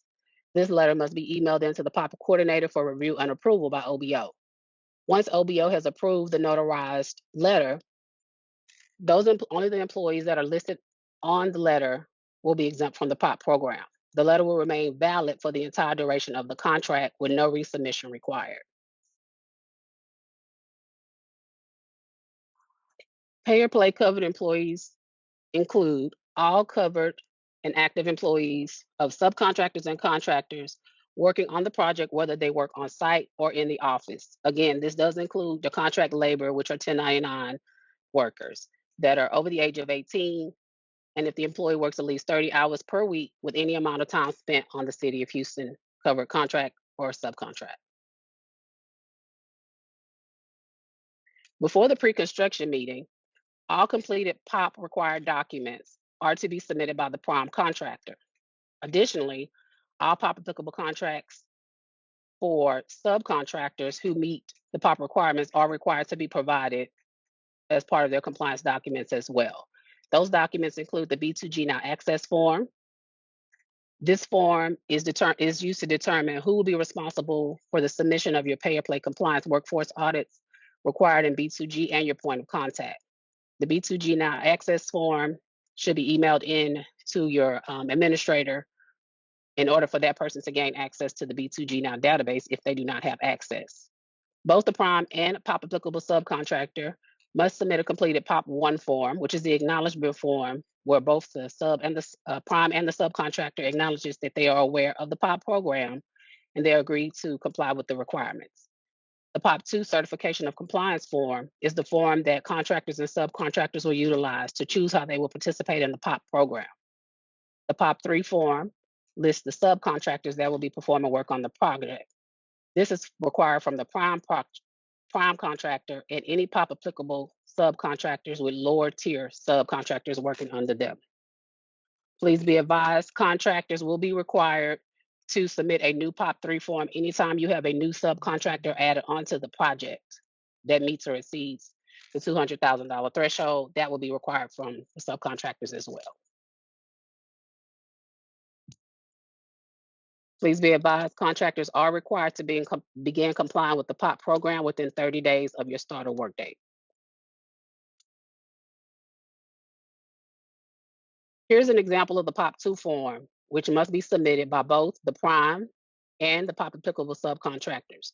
On this form, the contractor must choose one of the options that they will choose to participate in the POP program, such as pay, play, or both. Yes, you do have the option to participate as both pay and play.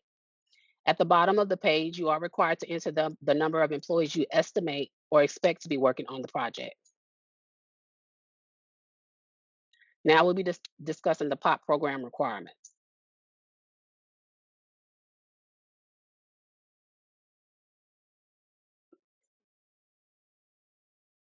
For the pay portion of the pay or play program, contractors that elect to comply by paying, PAY, will contribute $1 for each hour worked performed by a covered employee on a POP applicable contract, not to exceed 40 hours per week per employee. Again, you must list all active and covered employees, including the exempt employees, under the workforce employee list and enter their hours worked on the weekly workforce audit in B2G. Contractors must provide both the total hours worked for the contractor and the individual hours worked on the City of Houston contract for each covered person. If both columns are not completed, the workforce audit will be rejected. To certify and enter the hours for each employee that worked for each week, the total hours, again, are the number of hours that the employee worked for the contractor or subcontractor for that week, and the hours worked are the number of hours the employee worked on that specific City of Houston contract. At the end of each month, the contracts are audited and invoices are generated monthly from the weekly workforce audit reports. Payments are made through our Paymentus system, which is incorporated into B2G. Pay or play will not accept any partial payments, and invoices must be paid in full. Please be advised that we may request for certified payroll or timesheets for each employee or for each week to verify hours reported in B2G by your pay employees.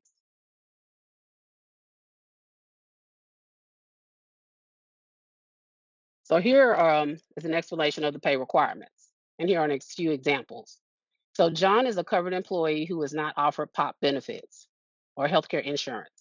So this employee must submit, the employer must submit weekly workforce audit submissions by entering John's total hours and hours worked into B2G under the workforce audit list every week.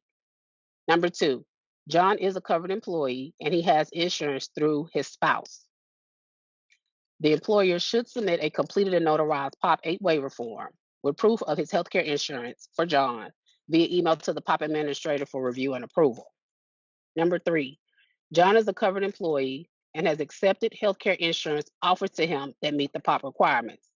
John will be considered a play, PLAY employee rather than a pay, PAY employee, and his hours are not required to be submitted in B2G.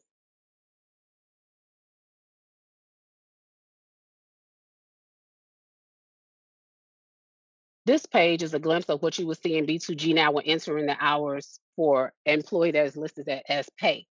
We will go over this later in detail in the presentation. An employee can be considered POP exemption if any of the following apply. If the employee is under the age of 18, if they have healthcare insurance through another source, such as a spouse, parent, Medicaid, or Medicare. However, proof of insurance is required, or they choose to deny coverage for any reason for a contractor who has city insurance that meets the POP requirements. A contractor may request the exemption for the employee by submitting the completed and notarized POP 8 waiver form to the POP administrator via email for review and approval by OBO. Approved POP 8 exemption waiver forms remain valid for 1 year from the date approved. However, they must be resubmitted annually for each year your company or your contract is still being performed. Here's an example of the POP 8 waiver form. The information in the middle that states employee affidavit. This area must be completed and signed by the employee in their own handwriting. Please be advised if the employee denies coverage for any reason, which is box 4, they must provide a clear and reasonable explanation on the form. Simply writing no or I decline without an explanation will result in the form being rejected.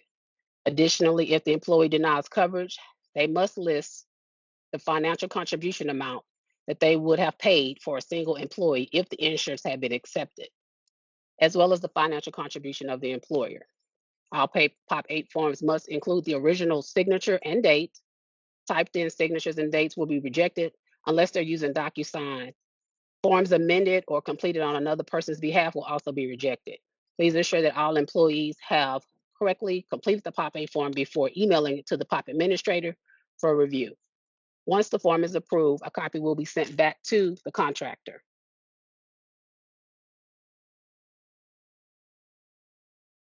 So now we're going to discuss the POP 9 form or POP 9 exemption, and this is for self-insured contractors. Contractors may request for a POP 9 self-insured contract request form to be emailed to them if the employer uses their own money to cover their employees' claims.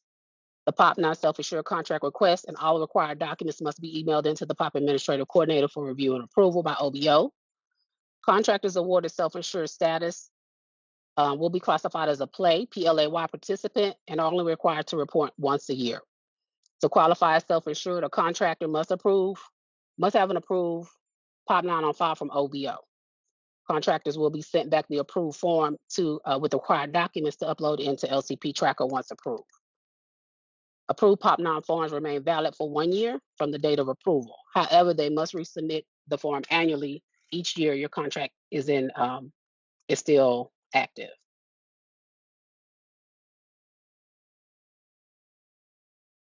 So now we're going to be discussing the PLAY healthcare requirements for the POP program. Contractors may elect to comply by selecting to PLAY in the program by providing documented proof of healthcare benefits that is acceptable for their covered employees. The healthcare benefits must meet or exceed the following standards and must be submitted into B2G. The employer will contribute no less than 75% of the total premium cost per covered employee, and this is for single covered employees. And the employee contribution, if any, will be no greater than 25% of the monthly premium coverage. Please be advised, if you select to participate as a PLAY-led contractor, we will require for you to submit a completed eligibility verification form and a copy of your company's pre-printed health benefit program or employee benefit package guide for your employees detailing the coverage amount. Please note that we do not accept insurance cards as proof of healthcare coverage for quarterly submissions. As a PLAY-led contractor, you are not required to enter weekly workforce hours into B2G. For more information, please see our frequently asked questions. The PLAY quarterly audit submissions are to be submitted on a quarterly basis. The first quarter months are due by January 1st, second quarter are due by July 1st, the third quarter months are due by October 1st, and the fourth quarter months are due by January of the following year.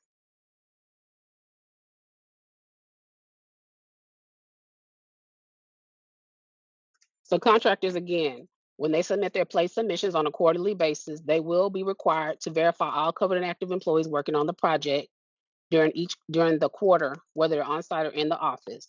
And again, those employees must be listed on the workforce employee list. They will utilize the B2G Now database to upload their POP 7 form listing all of those same active employees, and they must provide proof of healthcare insurance during that quarter, which will be a copy of the healthcare documents such as the invoice and summaries. That includes the name of those employees that are covered during that period. All documents must be submitted into B2G for submission to be approved and verified for those employees. Again, we do not accept healthcare insurance cards as proof of healthcare insurance for quarterly audits.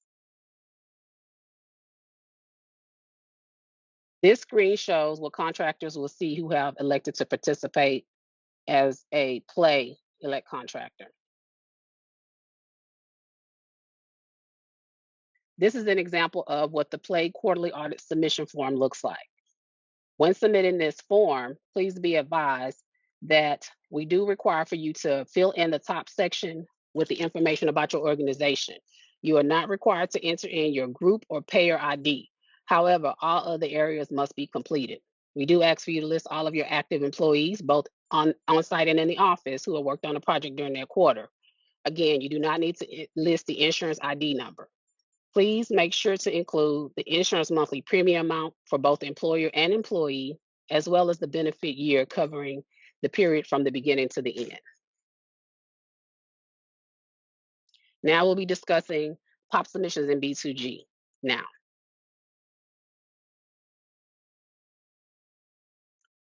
B2G Now is the management system for all POP workforce audit submissions. POP 7 forms and supporting documents will be submitted as workforce audit submissions in B2G quarterly. Pay weekly workforce audits are required to be submitted in B2G for review and approval through the online workforce utilization module. After each weekly workforce audit is received and approved from the POP administrator, again, monthly invoices will be generated and distributed to the contractor or subcontractor. Utilizing the payment system in the B2G Now portal is how you would pay your invoices. Again, partial payments are not accepted and invoices must be paid in full. To ensure consistency in workforce audits, all B2G Now users must utilize their own login credentials when completing workforce audits for POP to prevent any unauthorized access. This is the link to the B2G Now database.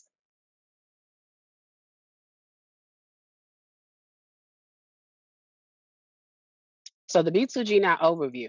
Now we'll be viewing POP contracts in B2G, adding employees in the B2G, assigning employees to a contract, submitting workforce audits for pay submission, filling in the weekly workforce audits, saving and certifying the audits, submitting quarterly audits for play, and uploading and attaching documents for the audit.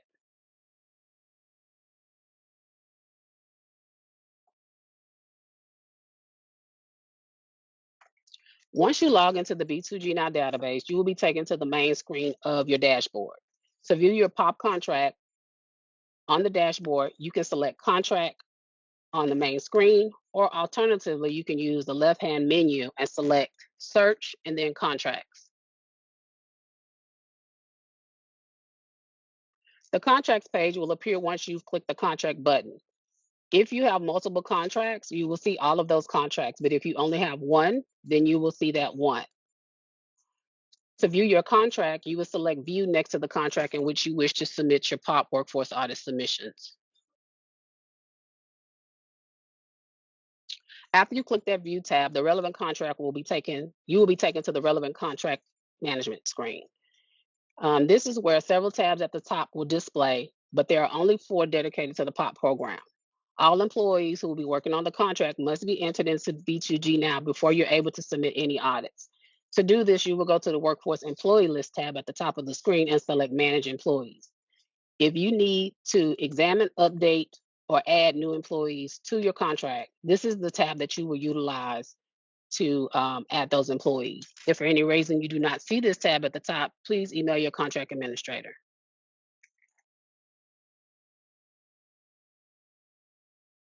After selecting the Manage Employee tab, you can now add your employees by clicking the Add Employee button. Remember to include all active and covered employees working on the project that is POP applicable. This includes your office staff, superintendent, project managers, on-site supervisors, your HR managers, any personnel that's submitting any type of information for the City of Houston projects, whether it's for POP compliance or any other compliance area.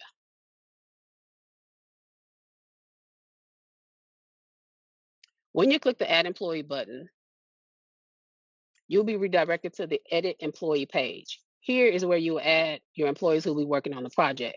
Please fill in all of the areas with the asterisk marks. You are not required to complete the other sections on the form. It is critical that all employees working on the project use their legal government name, such as first and last, which includes the name that they listed on your payroll system. This also includes anything that's in LCP tracker and your sign-in sheets. This practice helps us to avoid the use of nicknames. After entering your employees' names and selecting yes, this indicates that you will select yes to indicate that the employee is an active employee. You will click the Save button to store the information. Alternatively, you can also select Save and New to add another employee. Once you've added your last active employee, you will click the Save and Return button to go back to the employee list.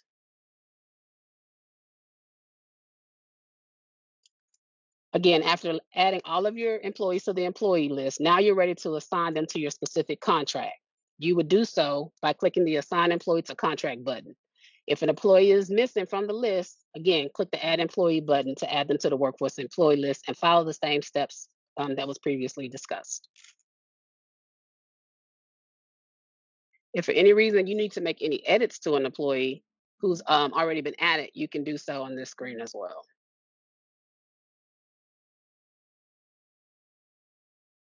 So once you've clicked the Assign Employee to the Contract button, it will redirect you to the Employee Information page. On this page, this is where you will select the craft for each employee, which will be either pay, play, or exempt. And then you will also enter in their start date on the project. Please be advised that the start date is not the date the project started. It is the date that the employee actively started working on this project. This is also where you will mark your employee active by selecting yes. Please complete the relevant information, and then you will click review at the bottom of the page. If you need to make any comments regarding this employee, you may do so in the box at the bottom. Once you finish, you will click the save button to add the employee to the contract. Now we'll be discussing the pay weekly workforce audit submissions.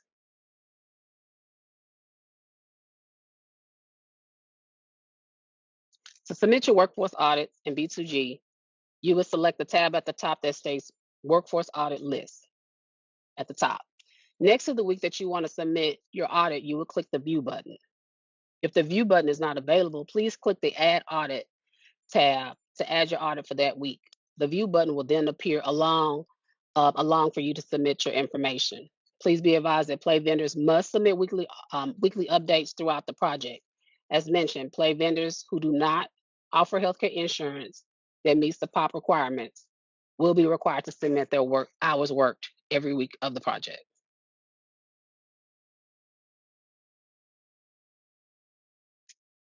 So once you're on this page, again, if you see a red line with the word that says incomplete, this means that you have not submitted your weekly workforce audit for that week. To open the audit and to complete it, you would simply select the View button next to that line.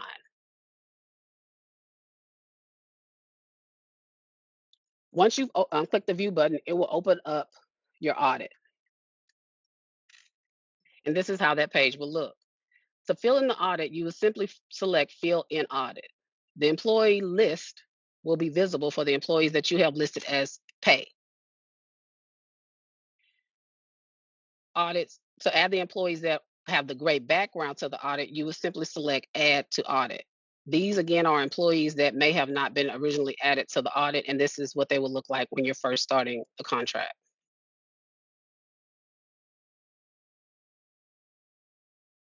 So you will enter your pay workforce audit information here once you select Fill in Audit. The pay vendor should, again, fill in both columns for the total hours and the hours worked. Again, the total hours column is for the hours that the employee worked for the company or the contractor, and the hours worked column is for the hours that the employee worked on a specific City of Houston project. Again, if both of these columns are not filled in, then your audit will be rejected. As you can see, on a few of the columns, the numbers are different. It shows that the first employee worked 40 hours total for the company and 40 hours on the project. The third employee worked 40 hours for the company. However, they worked less than 40. They worked 32 hours on the project. So this is how that information will look in the system. Again, if both columns are not filled in, the audit will be rejected. I know you noticed the box at the top. If for any reason you do not perform any work for that week, you will simply check the no work button. And you can make a comment in the bottom that no work was performed. If for any reason your administrator who submitted the audits was out that week, you would also make note in that box that the reason they had less hours for the total hours is because they were either out of the office or not available. So during the closeout phase, if this is your final week, you will select the final box at the top. This is a special status, and this notifies me that the contract has completed, which will let me to look for your termination of work notice. After clicking the review button at the bottom of the previous screen, once you finish your audit, you'll be taken to the review audit page. If you need to return later, you will click the Save and Certify Later button. If you are ready to proceed, you will click the Save and Certify. And you can also use the Edit button if you need to make any edits prior to submitting your audit.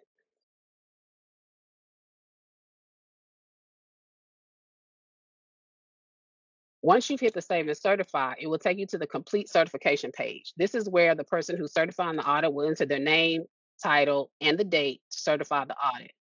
Once they've done that, they will select Review, and then they will be able to click Certify and Release to Organization. Please be advised, the system does allow you several times to make any corrections that are needed. We do not receive notification when you've submitted those audits. So again, we do monitor them on a monthly basis. If for any reason your audit is not approved, once we reject the audit, you will receive notification via email. Now we'll be discussing the PLAY quarterly insurance workforce audit submissions.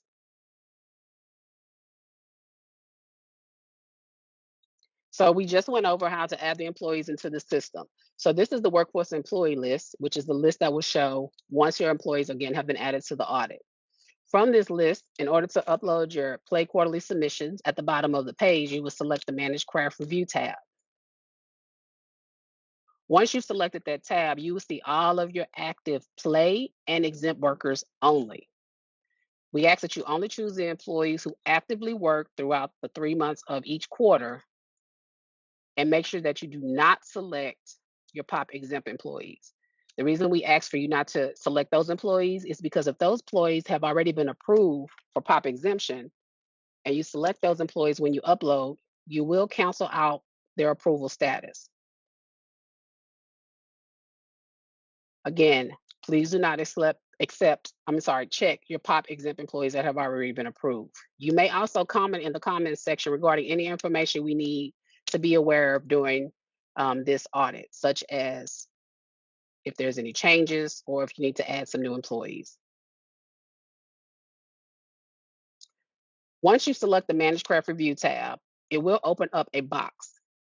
I'm sorry, let me go back on. This is the box. So you will select the Add a File button in the middle of the screen. Once you select that, it will open up another box for you to add your uploads. Please attach your uploads in bulk when completing your quarterly audit. If you choose to select individual and try to re-upload them, then it will cancel out your previous upload. So as you can see in the picture, there are two items clicked, which indicates that those are the items that would like to be added to the audit. Once you selected those items, you will select Open, and then they will be added to the audit. If you notice in the middle of the screen, it does show that 2 files have been uploaded. If for any reason you do not see the number of items that you attempted to upload, that means that all of your documents were not uploaded. And you will have to go back and add all of those documents. Once you've done that, we do ask that you make comments in the comment box indicating which quarter you're uploading for, and then check the confirm box at the bottom. Once you've made sure you selected and uploaded everything that you need to upload for that quarter, you will select the Save button at the bottom. Once you've selected the Save button at the bottom, a screen at the top will appear. It's going to ask you, are you sure you want to save and update the selected records? You're going to select OK. On the following screen, you'll have a green box that says the selected craft reviews have been updated successfully. To exit, click the X next to the double-headed arrow. Once you select that X, another box will appear saying, are you sure you want to close this without saving? Because you received the confirmation from the previous screen, you know that the information was successfully saved, so then you would select OK. So this is an example of what the POP administrator will see in B2G reviewing your audit.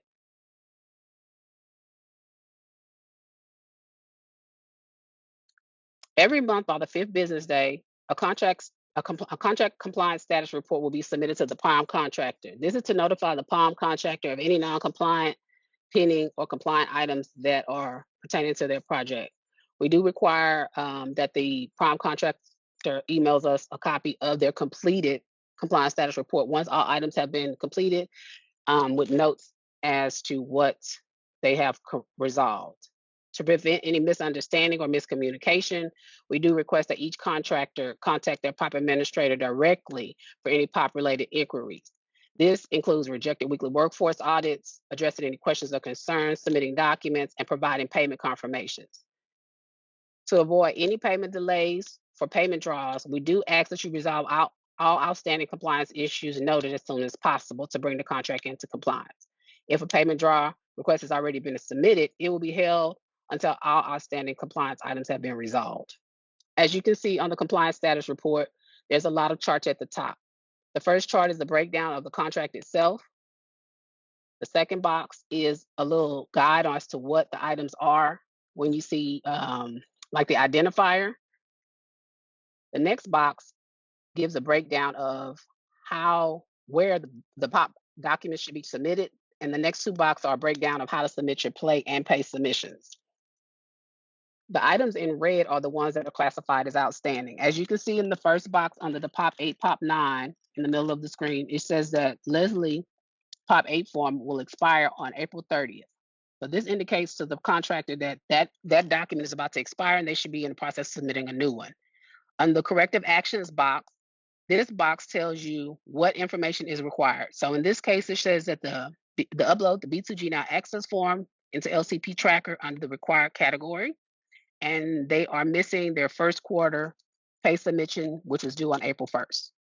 So for the lower person at the bottom, which is the subcontractor, it indicates that the weekly workforce audit from a specific date to present are incomplete.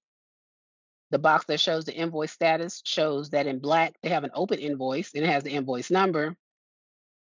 The one in red that says P/D means that invoice is past due. So now we're going to go over the final POP compliance review. Once the project is in completion, to ensure full compliance with POP regulations, the final POP closeout for all your project, you must ensure the following is met. All POP forms must be uploaded into LCP Tracker, which are the B2G Now Access, the POP 1, 2, and 3 forms. They should be uploaded onto the POP documents category. For any approved forms, such as your approved POP 8 or POP 9 form, or any notarized letters, those also should be uploaded in LCP Tracker under the POP documents category. If you have any notices, please ensure that all notices, such as your start of work notice, termination of work notice, and any applicable work on hold notices are uploaded into LCP Tracker as well under the Share Compliance category. All play quarterly audit submissions must be submitted into B2G covering the period from your start of work date to the end of your contract. All play weekly workforce audit submissions are required to be submitted, and we must ensure that the final week is marked final. Now, if it has not been marked final, if you email us and let us know that it is your final week, we will be able to know that is your final week and we won't look for any further audits. Please be advised that all play invoices must be paid in full by all pay contractors that perform work on the project. If there are any additional documents that were required or requested by the POP administrator for verification or clarification purposes related to the contract, such as letter of explanation, check stubs, or notarized information, please ensure that is uploaded as well. Failure to meet the POP requirements and provide the necessary documentation will result in the retainage payments being held until the contract is in full compliance with POP regulations. Now we're going to our frequently asked questions. Our first question is, are only employees working on the job site required to be listed on the workforce employee list? No. All active and covered employees who work on the city contract, whether on-site or in office, must be included on the workforce employee list and accounted for during the audit. Question number 2. My employee has his or her own insurance and my company does not pay for it. Does this mean he or she must submit a notarized Pop 8 form for exemption? Yes. You must submit a completed and notarized Pop 8 form along with proof of healthcare insurance for that employee. This is the only time a copy of employee's insurance card will be accepted. This document, along with the proof, must be emailed to the POP administrator for review and approval. Question number 3. I'm a subcontractor on a City of Houston POP contract, and my contract ends before the prime contractor finishes the job. Do I still have to submit POP submissions? No. Please upload your termination of work notice into LCP Tracker with your completed date on the contract, and then submit your final audit in B2G. Question number 4. Are subcontractors required to comply with the POP program if they are not MWSBE or Section 3? Yes, all subcontractors with professional service, construction, or general service contracts whose contracts meet or exceed the $200,000 threshold are required to comply with POP requirements. Question 5. Do any of the POP workforce invoice payments benefit my company? Unfortunately, they do not. The pay or play payments are deposited into the contract responsibility fund, which shall not be used for any other purpose except to assist in providing healthcare services to uninsured persons who worked on city projects. To learn more information about the Contract Responsibilities Fund, please see the Office of Business Opportunity website. Now we're going to be discussing additional resources. As a resource for contractors, we have put together a PDF version of some frequently asked questions, such as where should my POP forms be submitted? How should the POP 8 form be submitted? How do I submit a pay or play workforce audit? How do I pay my invoices? And a couple of more. If you would like to request a copy of the frequently asked questions, please send an email to your POP administrator. This concludes the POP program presentation. Are there any questions in the chat box that need to be addressed?